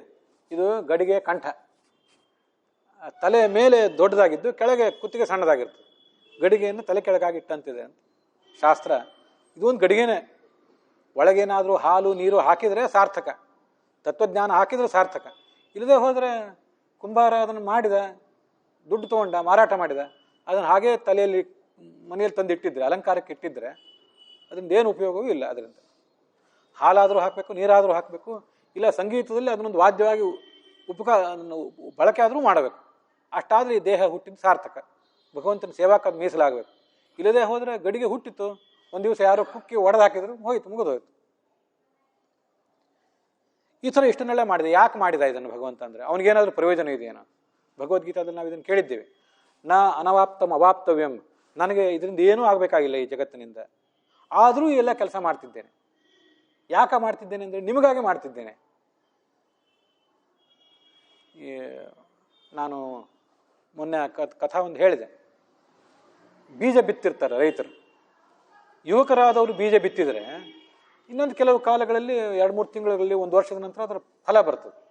ಮುದುಕನಾದವನು ಬೀಜ ಬಿತ್ತಿದರೆ ಅವನು ಬದುಕಿರುವಾಗ ಅದರಿಂದ ಏನು ಫಲ ಸಿಗ್ತದೆ? ಏನೂ ಫಲ ಸಿಗೋದಿಲ್ಲ. ಅದು ಮುದುಕನಾದವನು ಕೆಲವು ಬಾರಿ ಮಾವಿನದೋ ಯಾವುದೋ ಒಂದು ಬೀಜ ಬಿತ್ತಿರ್ತಾನೆ. ಅವನನ್ನು ನೋಡಿ, ಮುದುಕ ಆಗಿದೆ, ನಿನಗೇನು ನಾಳೆ ಆ ಮಾವಿನ ಮರ ಏನು ಹಣ್ಣು ಕೊಡೋದಿದೆಯೇನು ಅಂತ ಅವನನ್ನು ಗೇಲಿ ಮಾಡಿದರೆ ಅವನು ನಮ್ಮನ್ನೇ ನೋಡಿ ಗೇಲಿ ಮಾಡ್ತಾನೆ. ಹುಚ್ಚರ, ನಮ್ಮ ತಂದೆ ಅಜ್ಜ ಮುತ್ತಜ್ಜ ಯಾರೋ ಬೀಜ ಬಿತ್ತಿದ್ರು, ನಮಗೆ ಇವತ್ತು ಉಣ್ಲಿಕ್ಕೆ ಆಹಾರ ಸಿಕ್ಕಿತ್ತು. ನಾನು ಮುದುಕಾದ್ರೆ ಏನಂತೆ, ನಾಳೆ ಸತ್ತರೆ ಏನಂತೆ, ಈಗೊಂದು ಬೀಜ ಬಿತ್ತುತ್ತೀನಿ, ಸಾಯ್ತೇನೆ, ಅದರಿಂದ ನನ್ನ ಮಕ್ಕಳು ಮೊಮ್ಮಕ್ಕಳು ಮರಿಮಕ್ಕಳು ಇದರ ಫಲ ಉಣ್ತಾರೆ. ಹಾಗಾದರೆ ಕೆಲಸ ಮಾಡುವಾಗೆಲ್ಲ ನಮ್ಮ ಸಲುವಾಗಿ ಕೆಲಸ ಮಾಡ್ತೀನಿ ಅಂತ ಆಲೋಚನೆ ಮಾಡುವವರು ಅದು ಯಾರೂ ಮಾಡ್ತಾರೆ. ಪ್ರಾಣಿನೂ ಮಾಡ್ತದೆ, ಪಕ್ಷಿನೂ ಮಾಡ್ತದೆ. ಇನ್ನೊಬ್ಬರ ಸಲುವಾಗಿ ಕೆಲಸ ಮಾಡುವವನು ದೊಡ್ಡವನು. ಅದನ್ನು ಮಾಡುವುದನ್ನು ಕಲಿಬೇಕು. ಭಗವಂತ ಅದನ್ನು ಹಾಗೆ ಮಾಡ್ತಾನೆ. ಅವನಿಗೆ ಈ ಸೃಷ್ಟಿ ಮಾಡಿದ್ರಿಂದ ಏನಾದ್ರು ಲಾಭ ಇದೆಯೇನು? ಅವತಾರ ಮಾಡಿದ, ಅವತಾರ ಮಾಡಿ ಮದುವೆ ಮಾಡಿಕೊಂಡ, ಅವನಿಗೇನಾದರೂ ಇದರ ಲಾಭ ಇದೆಯೇನು? ಆಮೇಲೆ ಈ ಚೇತನ ವಸ್ತುಗಳನ್ನು ಸೃಷ್ಟಿ ಮಾಡಿದ, ಅವನಿಗೇನಾದರೂ ಲಾಭ ಇದೆಯೇನು? ಏನೂ ಇಲ್ಲ. ನಮಗೆ ಮದುವೆ ಮಾಡ್ಕೊಂಡೆವು, ಮಕ್ಕಳಾಗದೆ ಹೋದರೆ, ಮಕ್ಕಳಿಗೆ ಮೊಮ್ಮಕ್ಕಳಾಗದೆ ಹೋದರೆ ದೊಡ್ಡ ಚಿಂತೆ ನಮಗೆಲ್ಲ. ಏನು ಗತಿ ಅಂತೇಳಿ ಏನೆಲ್ಲ ಪ್ರಯತ್ನ ಮಾಡಿದ್ದು, ಜ್ಯೋತಿಷಿಗಳನ್ನು ಕೇಳಿದ್ದು, ವೈದ್ಯರ ಹತ್ರ ಹೋಗಿದ್ದು. ಭಗವಂತನಿಗೆ ಈ ಎಲ್ಲ ಜೀವನ ಸೃಷ್ಟಿ ಮಾಡದೆ ಹೋದರೆ ಏನಾದರೂ ತೊಂದರೆ ಆಗ್ತಿತ್ತೇನೋ, ಅಥವಾ ಅವತಾರ ಮಾಡದೆ ಹೋದರೆ ಏನಾದರೂ ತೊಂದರೆ ಆಗ್ತಿತ್ತೇನೋ? ಈ ಎಲ್ಲ ಭೂಮಿ, ಮಣ್ಣು, ನೀರು, ಬೆಂಕಿ, ಗಾಳಿ ಇವುಗಳನ್ನೆಲ್ಲ ಸೃಷ್ಟಿ ಮಾಡದೆ ಹೋಗಿದ್ರೆ, ಈ ಬಾನು, ಈ ಭೂಮಿ, ತೇಲಿ ಸಾಗುವ ಈ ಮೋಡಗಳು ಇವುಗಳನ್ನೆಲ್ಲ ಸೃಷ್ಟಿ ಮಾಡದೆ ಹೋದರೆ ಅವನಿಗೇನಾದ್ರು ತೊಂದರೆ ಆಗ್ತಿತ್ತೇನೋ? ಏನೂ ತೊಂದರೆ ಆಗ್ತಿರ್ಲಿಲ್ಲ. ಯಾರಿಗಾಗಿ ಮಾಡಿದ? ನಮಗಾಗಿ ಮಾಡಿದ. ಮುದುಕ ಒಬ್ಬ ಬೀಜಗಳನ್ನು ಹೇಗೆ ಇನ್ನೊಬ್ಬರಿಗಾಗಿ ಬಿತ್ತನ, ಅದರಿಂದ ಅವನು ಸಂತೋಷ ಆಗ್ತಿರ್ತದ. ಅದರಂತೆ ಭಗವಂತನು ಕೂಡ ಇನ್ನೊಬ್ಬರಿಗಾಗಿ ಮಾಡ್ತಾನೆ. ಆದ್ದರಿಂದ ಅವನ ಪಾಲಿಗೆ ಇದು ಸುಳ್ಳು, ನಮ್ಮ ಪಾಲಿಗೆ ಸತ್ಯವೇ. ಆದರೆ ಅವನ ಪಾಲಿಗೆ ಇದು ಸುಳ್ಳು. ಯಾಕೆಂದ್ರೆ ಅವನಿಗೆ ಇಂದ್ರದೇನು ಪ್ರಯೋಜನ ಏನಿಲ್ಲ. ಪೂರ್ಣ ಸುಳ್ಳಲ್ಲ ಇದು. ಈ ಇಂದ್ರಜಾಲ ಮಾಡ್ತಿರ್ತಾರಲ್ಲ, ಏನೋ ಕೈಯಿಂದ ಏನೋ ತೋರಿಸಿಬಿಡ್ತಾರೆ, ಭ್ರಮೆ ಹುಟ್ಟಿಸ್ತಿರ್ತಾರೆ. ಆ ಥರ ಜಗತ್ತಿನ ಭ್ರಮೆ ಏನಲ್ಲ ಇದು, ಸತ್ಯವೇ. ಆದರೆ ಅವನ ಪಾಲಿಗೆ ಇದರಿಂದ ಏನೂ ಆಗಬೇಕಾದಿಲ್ಲ. ಯಾಕೆಂದರೆ ಅವನಿಗೆ ನಮ್ಮಂತೆ ಅವನು ಅಪರಿಪೂರ್ಣ ಅಲ್ಲ, ಅವನು ಯಾವತ್ತೂ ಪೂರ್ಣನಾದವನು. ಅದರಿಂದ ಇದನ್ನು ಸುಳ್ಳು ಅಂತಾರೆ. ಅವನ ಪಾಲಿಗಿದು ಸುಳ್ಳು, ನಮ್ಮ ಪಾಲಿಗಿದು ಸತ್ಯ. ಅವನ ಪಾಲಿಗೂ ಇದು ಸುಳ್ಳು ಅಂದ್ರೆ ಏನರ್ಥ? ಕೃಷ್ಣ ಯಶೋದೆ ಎದುರಿಗೆ ಏನೋ ಒಂದು, ಯಶೋದೆ ಮನೆಯಲ್ಲಿದ್ದಾಗ ಏನೋ ಒಂದು ತುಂಟತನ ಮಾಡಿದ್ನು. ಆವಾಗ ಯಶೋದೆ ಅವನಿಗೊಂದು ಕೋಲ್ ತೊಗೊಂಡು ಬಡಿಲಿಕ್ಕೆ ಬಂದ್ಲಂತ. ಆವಾಗ ಇವನು ಸುಳ್ಳು ಕಣ್ಣೀರು ಹಾಕಿದ್ನಂತೆ. ಏನು ಸುಳ್ಳು ಕಣ್ಣೀರು ಅಂದರೆ, ಕಣ್ಣೀರು ಬಂದದ್ದು ಸುಳ್ಳಲ್ಲ, ಕಾಣಿಸೇ ಇರ್ತದೆ. ಕಣ್ಣೀರು ಬಂದದ್ದು ಸತ್ಯ, ಆದರೆ ಕಣ್ಣೀರಿನ ಹಿಂದಿನ ಕಾರಣ ಸುಳ್ಳು. ನಮ್ಮ ಮಕ್ಕಳು ಒದ್ದಾಡಿ ಸಂಕಟಪಟ್ಟು ಅಳ್ತಿರ್ತಾರೆ. ಭಗವಂತ ಅತ್ತಾಗ ಸಂಕಟಪಟ್ಟು ಏನು ಹೊಟ್ಟೆಗೆ ಹಸಿವಾಗಿದೆ ಅಂತ ಅತ್ತದ್ದಲ್ಲ, ಅತ್ತದ್ದು ಉಳಿದ ಮಕ್ಕಳಂತೆ ತಾನೂ ಮಾಡಬೇಕು ಅಂತ ಅತ್ತ ಅಷ್ಟೆ. ಆದ್ದರಿಂದ ಭಗವಂತನ ಕಣ್ಣೀರು ಸುಳ್ಳು ಅಂದ್ರೆ ಏನರ್ಥ? ಕಣ್ಣೀರು ಸತ್ಯ, ಕಣ್ಣೀರಿನ ಹಿಂದಿನ ಕಾರಣ ಸುಳ್ಳು. ಅವನಿಗೆ ದುಃಖ ಆಗಿಲ್ಲ, ಹಸಿವೂ ಆಗಿಲ್ಲ, ಸಂಕಟವೂ ಆಗಿಲ್ಲ. ಅವನಿಗೆ ಹಾಲು ಬೇಕಾಗಿಲ್ಲ, ಮೊಸರು ಬೇಕಾಗಿಲ್ಲ, ನಾವು ಉಡಿಸುವ ಪೀತಾಂಬರವೂ ಅವನಿಗೆ ಬೇಕಾಗಿಲ್ಲ, ನಾವು ಮಾಡುವ ಮಂದಿರವೂ ಅವನಿಗೆ ಬೇಕಾಗಿಲ್ಲ. ಮಂದಿರ ಬೇಡ ಅಂತಲ್ಲ, ಮಂದಿರ ಬೇಕು. ಆದರೆ ಮುಖ್ಯವಾಗಿ ಅವನಿಗೆ ಬೇಕಾಗುವುದು ನಮ್ಮ ಭಕ್ತಿ ಅಷ್ಟೆ. ಭಕ್ತಿಯಿಂದ ಅವನು ತುಷ್ಟನಾಗ್ತಾನೆ ಹೊರತು ಆಭರಣಗಳು, ಹೂಮಾಲೆಗಳು, ಮಂದಿರಗಳು ಇವೆಲ್ಲದರಿಂದ ಅವನು ತುಷ್ಟ ಆಗೋದಿಲ್ಲ. ಆದ್ದರಿಂದ ಅವನ ಪಾಲಿಗೆ ಇದು ಸುಳ್ಳು ಅಂದರೆ ಅವನಿಗಿದಿಂದ ಏನೂ ಆಗಬೇಕಾಗಿಲ್ಲ. ಆಗಬೇಕಾಗಿರುವುದು ನಮಗೆ. ನಾವು ಈ ಜಗತ್ತಿನಲ್ಲಿ ಬಂದು ಬಿದ್ದಿದ್ದರಿಂದ ನಮ್ಮ ವ್ಯಕ್ತಿತ್ವ ವಿಕಸಿತ ಆಯಿತು. ಅವನು ಒಂದು ವೇಳೆ ಮಾಡದೆ ಹೋದರೆ ನಮ್ಗೆ ಈ ದೇಹ ಬರ್ತಿತ್ತೇನೋ, ಈ ಶ್ರವಣ ನಡೀತಿತ್ತೇನೋ, ಈ ಪಾಠ, ಈ ಸಂಗೀತ, ಉತ್ತಮವಾದ ಶಬ್ದಗಳು ನಮ್ಮ ಕಿವಿಗೆ ಬೀಳ್ತಿತ್ತೇನೋ. ಅವನು ಈ ವೈಕುಂಠ ಲೋಕದಿಂದ ಇಲ್ಲಿಗೆ ಬಂದಿಲ್ಲದೆ ಹೋಗಿದ್ರೆ, ಅವನು ಮಥುರೆಯಲ್ಲಿ, ಅಯೋಧ್ಯೆಯಲ್ಲಿ ನಮ್ಮ ಜೊತೆ ಓಡಾಡಿಲ್ಲದೆ ಹೋಗಿದ್ರೆ ನಾವು ಏನು ಮಾಡ್ತಿದ್ದೆವು? ಏನು ಕೀರ್ತನ ಹೇಳ್ತಿದ್ದೆವು? ಏನು ಪ್ರವಚನ ಹೇಳ್ತಿದ್ದೆವು? ಏನು ಮಂದಿರ ಕಟ್ತಿದ್ದೆವು? ಅವನಲ್ಲಿ ಇದ್ದಾನೆ ಅಂತ ಅವನ ನೆನಪಿಗಾಗಿ ಒಂದು ಮಂದಿರ ಕಟ್ಲಿಕ್ಕೆ ಹೊರಟಿದ್ದೇವೆ. ಇಲ್ಲದೆ ಹೋದ್ರೆ ಏನು ಮಾಡ್ತಿದ್ದೆವು? ಅವನಿಗೇನು ಬೇಕಾಗಿದೆ? ನಮ್ಮ ಸಲುವಾಗಿ ಮಾಡಿದ್ದೇವೆ ಇದನ್ನೆಲ್ಲ. ಅವನು ಮಂದಿರದ ಒಳಗೇ ಇಲ್ಲ, ಹೊರಗೂ ಇದ್ದಾನೆ, ಮಂದಿರದ ಒಳಗೂ ಇದ್ದಾನೆ, ಮಂದಿರದ ಹೊರಗೂ ಇದ್ದಾನೆ. ಮೊದಲು ಇದ್ದ, ಆಮೇಲೂ ಇದ್ದಾನೆ. ಧಾಮ್ನಾ ಸ್ವೇನ ಸದಾ ನಿರಸ್ತ ಕುಹಕಂ ಸತ್ಯಂ ಪರಂ ಧೀಮಹಿ ಅಂತ ಕೊನೆ ಶಬ್ದ. ಇದಿಷ್ಟನ್ನು ಹೇಳಿ ಇವತ್ತಿನ ಭಾಗ ಮುಗಿಸ್ತೇನೆ. ಅವನ ಧಾಮ ಅಂದರೆ ಅವನ ಪ್ರಕಾಶ, ಅವನ ಬೆಳಕು, ಜ್ಞಾನದ ಬೆಳಕು. ಎಲ್ಲಿ ಬೆಳಕಿರ್ತದೋ ಅಲ್ಲಿ ಕತ್ತಲಿರೋದಿಲ್ಲ. ಎಲ್ಲಿ ಭಗವಂತನ ತೇಜಸ್ಸು ಇರ್ತದೋ, ಅವನ ಜ್ಞಾನ, ಸರ್ವಜ್ಞಾನ ಇರ್ತದಲ್ಲ, ಅಲ್ಲಿ ಯಾವುದೇ ರೀತಿಯಾದ ಕಪಟ, ಯಾವುದೇ ರೀತಿಯಾದ ದೋಷ ಇದು ಯಾವುದು ಏನೂ ಇರೋದಿಲ್ಲ. ದೋಷ ಎಲ್ಲಿ, ಅಜ್ಞಾನ ಎಲ್ಲಿ ಇರ್ತದಂದ್ರೆ, ಎಲ್ಲಿ ಜ್ಞಾನ ಎಲ್ಲಿರೋದಿಲ್ವೋ ಅಲ್ಲೇ ಅಜ್ಞಾನ. ಎಲ್ಲಿ ಕತ್ತಲಿರ್ತದಂದ್ರೆ ಬೆಳಕು ತರುವ ತನಕನೂ ಕತ್ತಲು. ಬೆಳಕು ತಂದ ಮೇಲೆ ಕತ್ತಲು ತಾನಾಗೆ ಹೊರಟೋಗ್ತದೆ. ಭಗವಂತನ ಜ್ಞಾನದ ಬೆಳಕು ಇರುವುದರಿಂದ ಭಗವಂತನಲ್ಲಿ ಅಲ್ಲಿ ಕುಹಕ, ಕಪಟ, ಸುಳ್ಳು, ಮೋಸ, ದುಷ್ಟತನ ಇದ್ಯಾವುದೂ ಅಲ್ಲಿ ಇಲ್ಲವೇ ಇಲ್ಲ. ಅವನು ನಿರಸ್ತ ಕುಹಕ. ಮತ್ತೆ ಭಗವಂತನನ್ನ ನಿನ್ನಲ್ಲಿ ಯಾವುದೇ ಕಪಟ ಇಲ್ಲ, ಕುಹಕ ಇಲ್ಲ ಅಂತ ನಾವು ಧ್ಯಾನ ಮಾಡಿದಾಗ ನಮಗೂ ಅದೇ ಥರ ಆಗ್ತದೆ. ಭಗವಂತನಿಗೆ ಯಾಕೆ ಪಂಚಾಮೃತ ಅಭಿಷೇಕ ಮಾಡ್ತೀವಿ, ಅವನಿಗೆ ಯಾಕೆ ಅಂಗಿ ತೊಡಿಸ್ತೀವಿ, ರೇಷ್ಮೆ ಅಂಗಿ, ಅವನಿಗೆ ಯಾಕೆ ತಲೆ ಮೇಲೆ ಅಲಂಕಾರ ಮಾಡ್ತೀವಿ, ಅಲ್ಲೇನು ಮಾಡ್ತೀವಲ್ಲ ಅದೆಲ್ಲ ನಮಗೂ ಸಿಗ್ತದೆ. ಕನ್ನಡಿ ಎದುರಿಗೆ ಹೋಗಿ ನಿಂತ್ಕೊಳ್ಳೋಣ, ಆ ಒಳಗಿನ ಒಂದು ಪ್ರತಿಬಿಂಬ ಕಾಣಿಸ್ತಿರ್ತದಲ್ಲ, ಅದು ಭಾಳ ಚಂದ ಕಾಣಿಸ್ಬೇಕು ಅಂತ ನಮ್ಗೆ ಅಪೇಕ್ಷೆ ಬಂತು. ಏನು ಮಾಡಬೇಕು? ಒಳಗೆ ಪ್ರತಿಬಿಂಬ ಕಾಣಿಸ್ತಿದೆಯಲ್ಲ, ಆ ಪ್ರತಿಬಿಂಬಕ್ಕೆ ಚೆನ್ನಾಗಿ ಸ್ನಾನ ಮಾಡಿಸಿದರೆ, ಆ ಪ್ರತಿಬಿಂಬಕ್ಕೆ ಗಂಧ ಏನೇನೋ ಹಚ್ಚಿದ್ರೆ, ಅದಕ್ಕೊಂದು ಹಣೆ ಮೇಲೆ ನಾಮ ಹಚ್ಚಿದ್ರೆ, ಅದಕ್ಕೇನಾದ್ರು ಬಟ್ಟೆ ಉಡಿಸಿದ್ರೆ, ಅದು ಸ್ನಾನ ಮಾಡಿಸ್ಲಿಕ್ಕೆ ಸಾಧ್ಯ ಏನೋ? ಆ ಪ್ರತಿಬಿಂಬಕ್ಕೆ, ಕನ್ನಡಿಯೊಳಗಿನ ಪ್ರತಿಬಿಂಬಕ್ಕೆ ಸ್ನಾನ ಮಾಡಿಸ್ಲಿಕ್ಕೆ ಸಾಧ್ಯ ಏನೋ? ಅದಕ್ಕೆ ಬಟ್ಟೆ ಉಡಿಸ್ಲಿಕ್ಕೆ ಸಾಧ್ಯ ಏನೋ? ಪ್ರತಿಬಿಂಬ ಚೆನ್ನಾಗಿ ಕಾಣಬೇಕಾದ್ರೆ ಇಲ್ಲಿ ಮಾಡ್ರಿ, ಕನ್ನಡಿ ಎದುರಿಗೆ ನೀವು ನಿಂತ್ಕೊಂಡು ಸ್ನಾನ ಮಾಡ್ರಿ, ಅದು ತಾನೇ ಸ್ನಾನ ಆಗ್ತದಲ್ಲಿ. ಅದಕ್ಕೆ ಸ್ನಾನ ಮಾಡಿಸೋದು ಅಗತ್ಯವೇ ಇಲ್ಲ. ಇಲ್ಲಿ ಹಣೆ ಮೇಲೊಂದು ನಾಮ ಹಚ್ಕೊಳ್ರಿ, ಅಡ್ಡನೋ ಉದ್ದನೋ ಯಾವ್ದಾದ್ರು ಹಚ್ಕೊಳ್ರಿ, ಅದು ತಾನಾಗೆ ಆಗ್ತದೆ. ಅಲಂಕಾರ ಮಾಡ್ಕೊಳ್ರಿ, ಅಲ್ಲಿ ಪ್ರತಿಬಿಂಬದಲ್ಲಿ ತಾನೇ ಅಲಂಕಾರ ಆಗ್ತದೆ. ಭಗವಂತನಿಗೆ ಅಲಂಕಾರ ಮಾಡ್ರಿ. ಭಗವಂತ ಬಿಂಬ, ಕನ್ನಡಿ ಒಳಗೆ ಕಂಡದ್ದು ಪ್ರತಿಬಿಂಬ, ಅದರ ಎದುರಿಗೆ ನಾವು ಹೇಗೆ ಬಿಂಬರೋ ಹಾಗೆ ಭಗವಂತ ನಮಗೆ ಬಿಂಬ, ನಾವು ಅವನ ಪ್ರತಿಬಿಂಬರು. ಯಥಾಹಿ ಸ್ಕಂದಶಾಖಾನಾಂ ತರೋರ್ ಮೂಲಾವಸೇಚನಂ ಆರಾಧನಂ ವಿಶ್ವಸ್ಯ ಅಂತ ಭಾಗವತನೇ ಹೇಳ್ತದೆ. ಮೇಲಿನ ಕೊಂಬೆಗಳಿಗೆ, ಹಣ್ಣುಗಳಿಗೆ, ಟೊಂಗೆಗಳಿಗೆಲ್ಲ ನೀರು ಹೋಗಬೇಕಿಲ್ಲ, ಅಲ್ಲಿ ನೀರು ಹೊಡಿಬೇಡಿ, ಕೆಳಗೆ ನೀರು ಹಾಕ್ರೆ, ಬೇರೆಗೆ ನೀರು ಹಾಕ್ರೆ. ಭಗವಂತ ಈ ಜಗತ್ತೆಂಬ ವೃಕ್ಷದ ಬೇರು, ಅವನು ಬಿಂಬ. ಅವನಿಗೆ ಅಲಂಕಾರ ಮಾಡಿದರೆ ಅವನ ಅಲಂಕಾರಗಳನ್ನ ನಮಗೂ ಕೊಡ್ತಾನೆ. ಅಂತೂ ಅವನಿಗೆ ಏನೇನನ್ನು ನಾವು ಮಾಡ್ತೀವೋ ಅದೆಲ್ಲ ನಮಗೂ ಸಿಗ್ತದೆ. ಅದಕ್ಕಾಗಿಯೇ ನೈವೇದ್ಯ ಅವನ ಎದುರುಗಿಡ್ತೇವೆ. ನಮಗೂ ಕೊಟ್ಟಾನ ನಾಳೆ ಒಂದು ತುತ್ತು ಅನ್ನ ಅಂತ. ಇಲ್ಲದೆ ಹೋದರೆ, ಅವನಿಗೆ ಕೊಡದೆ ಹೋದರೆ, ಈಗ ನಾನು ನಿನಗೆ ಕೊಟ್ಟಿದ್ದೆ, ನೀನು ನನಗೆ ಅದನ್ನು ಸಮರ್ಪಣೆ ಮಾಡಲಿಲ್ಲ, ಹಾಗಾದ್ರೆ ಮುಂದೊಂದು ಸರಿ ಕಿತ್ಕೊಂಡು ನೋಡಿಬಿಡ್ತಾನೆ. ಆವಾಗ ಬಡತನ ಪರಿಹಾರ ಮಾಡೋರು ಯಾರು? ಒಂದು ಉಣ್ಲಿಕ್ಕೆ ಒಂದು ತುತ್ತು ಅನ್ನ ಇರೋದಿಲ್ಲ, ಉಟ್ಕೊಳ್ಳಿಕ್ಕೆ ಒಂದು ಲಂಗೋಟಿಯೂ ಸಿಗದೆ ಇರಬಹುದು, ಒಂದು ಕಿಲುಬು ಕಾಸು ನಮ್ಮಲ್ಲಿ ಇಲ್ಲದೆ ಇರಬಹುದು, ಅಂಥ ಸ್ಥಿತಿ ಬರಬಹುದು.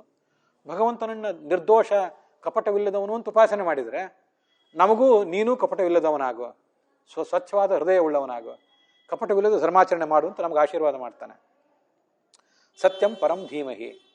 ಧೀಮಹಿ ಅಂತ ಗಾಯತ್ರಿ ಮಂತ್ರದಲ್ಲಿ ಬರ್ತದೆ, ಇಲ್ಲೂ ಅದೇ ಶಬ್ದ ಬಂದಿದೆ. ಅವನು ಪರಮ ಸತ್ಯ. ಇಡೀ ಜಗತ್ತಿನ ಅತ್ಯಂತ ದೊಡ್ಡ ಸತ್ಯ ಅಂದರೆ ಯಾರು? ಭಗವಂತನೇ. ಉಳಿದಿದ್ದೆಲ್ಲ ಆ ದೃಷ್ಟಿಯಿಂದ ಅಸತ್ಯ. ಅವನೇ ದೊಡ್ಡ ಸತ್ಯ. ಸತ್ಯ ಅಂದರೆ ಶೇಷ ಭಗವಾನ್ ವಿಷ್ಣು ಸತ್ಯಮಿತ್ಯಭಿಧೀಯತೆ, ಸರ್ವೋತ್ತಮತ್ವ, ಪೂರ್ಣತ್ವ, ಸರ್ವಜ್ಞತ್ವ ತಥೈವಚ. ಸರ್ವೋತ್ತಮನಾದ್ದರಿಂದ ಸತ್ ತಿ ಯ, ಸರ್ವೋತ್ತಮನಾದ್ದರಿಂದ, ಪೂರ್ಣನಾದ್ದರಿಂದ, ಸರ್ವಜ್ಞನಾದ್ದರಿಂದ ಅವನೇ ಸತ್ಯ. ಜಗತ್ತು ಹೇಗೆ ಸತ್ಯ? ಜಗತ್ತು ಪೂರ್ಣ ಏನು? ಇದು ಸರ್ವಜ್ಞ ಏನು? ಏನೂ ಅಲ್ಲ. ಆದ್ದರಿಂದ ಜಗತ್ತು ಅಸತ್ಯ, ಪರಮಾತ್ಮ ಒಂದೇ ಸತ್ಯ ಅಂತ ಶಾಸ್ತ್ರ ಹೇಳೋದು. ಅಂಥ ಪರಮ ಸತ್ಯವನ್ನು ನಾವು ಧ್ಯಾನ ಮಾಡೋಣ. ನಮ್ಮ ಜಗತ್ತಿನ ಗುರಿ ಅದಾಗಿರಲಿ. ಯಾವುದೋ ಕೆಲಸಕ್ಕೆ ಬಾರದ ಸತ್ಯಗಳನ್ನು ಧ್ಯಾನ ಮಾಡಿ ಉಪಯೋಗ ಏನು? ಪರಮ ಸತ್ಯವನ್ನು ಧ್ಯಾನ ಮಾಡಿ ನಮ್ಮ ಬಾಳು ಕಲ್ಯಾಣಮಯ ಆಗಲಿ ಅಂತ ಭಾಗವತ ಹೇಳ್ತದೆ. ಯಾರು ಧ್ಯಾನ ಮಾಡಬೇಕು ಅಂದರೆ, ನಾನು ಇಲ್ಲಿ ಏಕವಚನ ಇಲ್ಲ, ಶಾಸ್ತ್ರ ನಾನು ಮಾಡ್ತೀನಿ ಅಂತ ಏಕವಚನ ಹೇಳಲಿಲ್ಲ. ಧೀಮಹಿ, ನಾವೆಲ್ಲರೂ ಮಾಡೋಣ. ಬಡವ, ಬಲ್ಲಿದ, ಪಂಡಿತ, ಪಾಮರ ಈ ಎಲ್ಲ ಯಾವ ಭೇದವೂ ಇಲ್ಲದೆ ಎಲ್ಲರೂ ಕೂಡ ಭಗವಂತನ ಧ್ಯಾನ ಮಾಡೋಣ. ಸಂಸ್ಕೃತ ಅರ್ಥ ಆಗದೆ ಇರಬಹುದು, ಶಾಸ್ತ್ರ ಅರ್ಥ ಆಗದೆ ಇರಬಹುದು, ಆದರೆ ಭಗವಂತನ ಧ್ಯಾನ ಮಾಡಬೇಕು ಅಂತ ಗೊತ್ತಾಗ್ತದಲ್ಲ ಎಲ್ಲರಿಗೂ. ಅದರಲ್ಲಿ ಏನು ಕೊರತೆ ಇದೆ? ವಚನೇ ಕಾದರಿದ್ರತ. ಭಗವಂತನಿಗೆ ದೊಡ್ಡ ಮಂದಿರ ಕಟ್ಟಬೇಕಾದ್ರೆ 1800 ಕೋಟಿ ರೂಪಾಯಿ ದುಡ್ಡು ಬೇಕು. ಬಂಗಾರದ ಆಭರಣಗಳನ್ನು ಅರ್ಪಣೆ ಮಾಡಬೇಕಂದ್ರೆ ದುಡ್ಡು ಬೇಕು. ಭಗವಂತನನ್ನ ಸ್ಮರಣ ಮಾಡಬೇಕಾದ್ರೆ ಏನು ದುಡ್ಡು ಬೇಕು? ಏನೂ ದುಡ್ಡು ಬೇಕಾಗಿಲ್ಲ. ಬಹಳ ದೊಡ್ಡ ಜ್ಞಾನವೂ ಬೇಕಾಗಿಲ್ಲ. ಭಗವಂತ ದೊಡ್ಡವನು, ನಾನು ಸಣ್ಣವನು, ಭಗವಂತ ಬಿಂಬ, ನಾನು ಪ್ರತಿಬಿಂಬ ಅಂತ ತಿಳ್ಕೊಂಡ್ಬಿಟ್ರೆ ತುಂಬ ಸರಳವಾದ ಉಪಾಸನೆ ಇದು. ಇದನ್ನು ನಾವು ಎಲ್ಲರೂ ಮಾಡೋಣ. ಪ್ರವಚನ ಹೇಳುವವರು, ಕೇಳುವವರು, ಪಂಡಿತರು, ಪಾಮರರು, ಬಲ್ಲಿದರು, ಬಡವರು, ಉನ್ನತ ವರ್ಗದಲ್ಲಿದ್ದವರು, ಅಧಮ ವರ್ಗದಲ್ಲಿದ್ದವರು, ಪ್ರತಿಯೊಬ್ಬರು ಕೂಡ ಭಗವಂತನ ಹೀಗೆ ಸತ್ಯವನ್ನು ಉಪಾಸನೆ ಮಾಡೋಣ. ಸತ್ಯವನ್ನು ಅಲ್ಲದೆ ಮತ್ತೇನನ್ನು ಉಪಾಸನೆ ಮಾಡದೇ ಇರೋಣ. ಸತ್ಯವನ್ನು ಉಪಾಸನೆ ಮಾಡಲಿಕ್ಕಾಗಿಯೇ ನಮ್ಮ ಜೀವನ ಅಂತ ಅನ್ನೋದು ಮುಡಿಪಾಗಿರಲಿ. ಮತ್ತೆ ಸತ್ಯ ಅಲ್ಲದೆ ಮತ್ತಾವ ಅಸತ್ಯದ ಗೊಡವೆಯೂ ಕೂಡ ನಮಗೆ ಬೇಡ. ಏತಾವಾನೇವ ಲೋಕೇಸ್ಮಿನ್ ಪುಂಸಾಂ ಸ್ವಾರ್ಥ ಪರಸ್ಮೃತಃ ಏಕಾಂತ ಶಾಸ್ತ್ರೇಶ್ವಿಯಾನೇವ ಸುನಿಶ್ಚಿತೋ ನೃಣಾಂ ಕ್ಷೇಮಸ್ಯ ಸಮ್ಯಕ್ ವಿಮರ್ಶೇಷ ಹೇತು ಅಸಂಗ ಆತ್ಮವ್ಯತಿರಿಕ್ತ ವಸ್ತುನೇ ದೃಢಾರತಿ ಬ್ರಹ್ಮಣಿ ನಿರ್ಗುಣೇಚಯ ಅಂತ ಭಾಗವತ ಹೇಳ್ತದೆ. ಎಲ್ಲ ಶಾಸ್ತ್ರ ಭಾಗವತ ಎಲ್ಲ ಕೇಳಿದ ಮೇಲೆ, ಮಹಾಭಾರತ ಕೇಳಿದ ಮೇಲೆ ನಮ್ಮ ಮನಸ್ಸಿನಲ್ಲಿ ಉಳಿಬೇಕಾದ ಸಂಗತಿ ಏನು ಅಂದರೆ, ಈ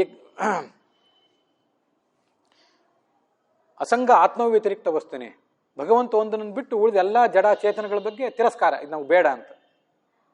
ದೃಢಾರತಿ ಬ್ರಹ್ಮಣಿ ನಿರ್ಗುಣೇಚಯ, ಪರಬ್ರಹ್ಮನಲ್ಲಿ, ಆ ಪರಮಾತ್ಮನಲ್ಲಿ ದೃಢವಾದ ಭಕ್ತಿ.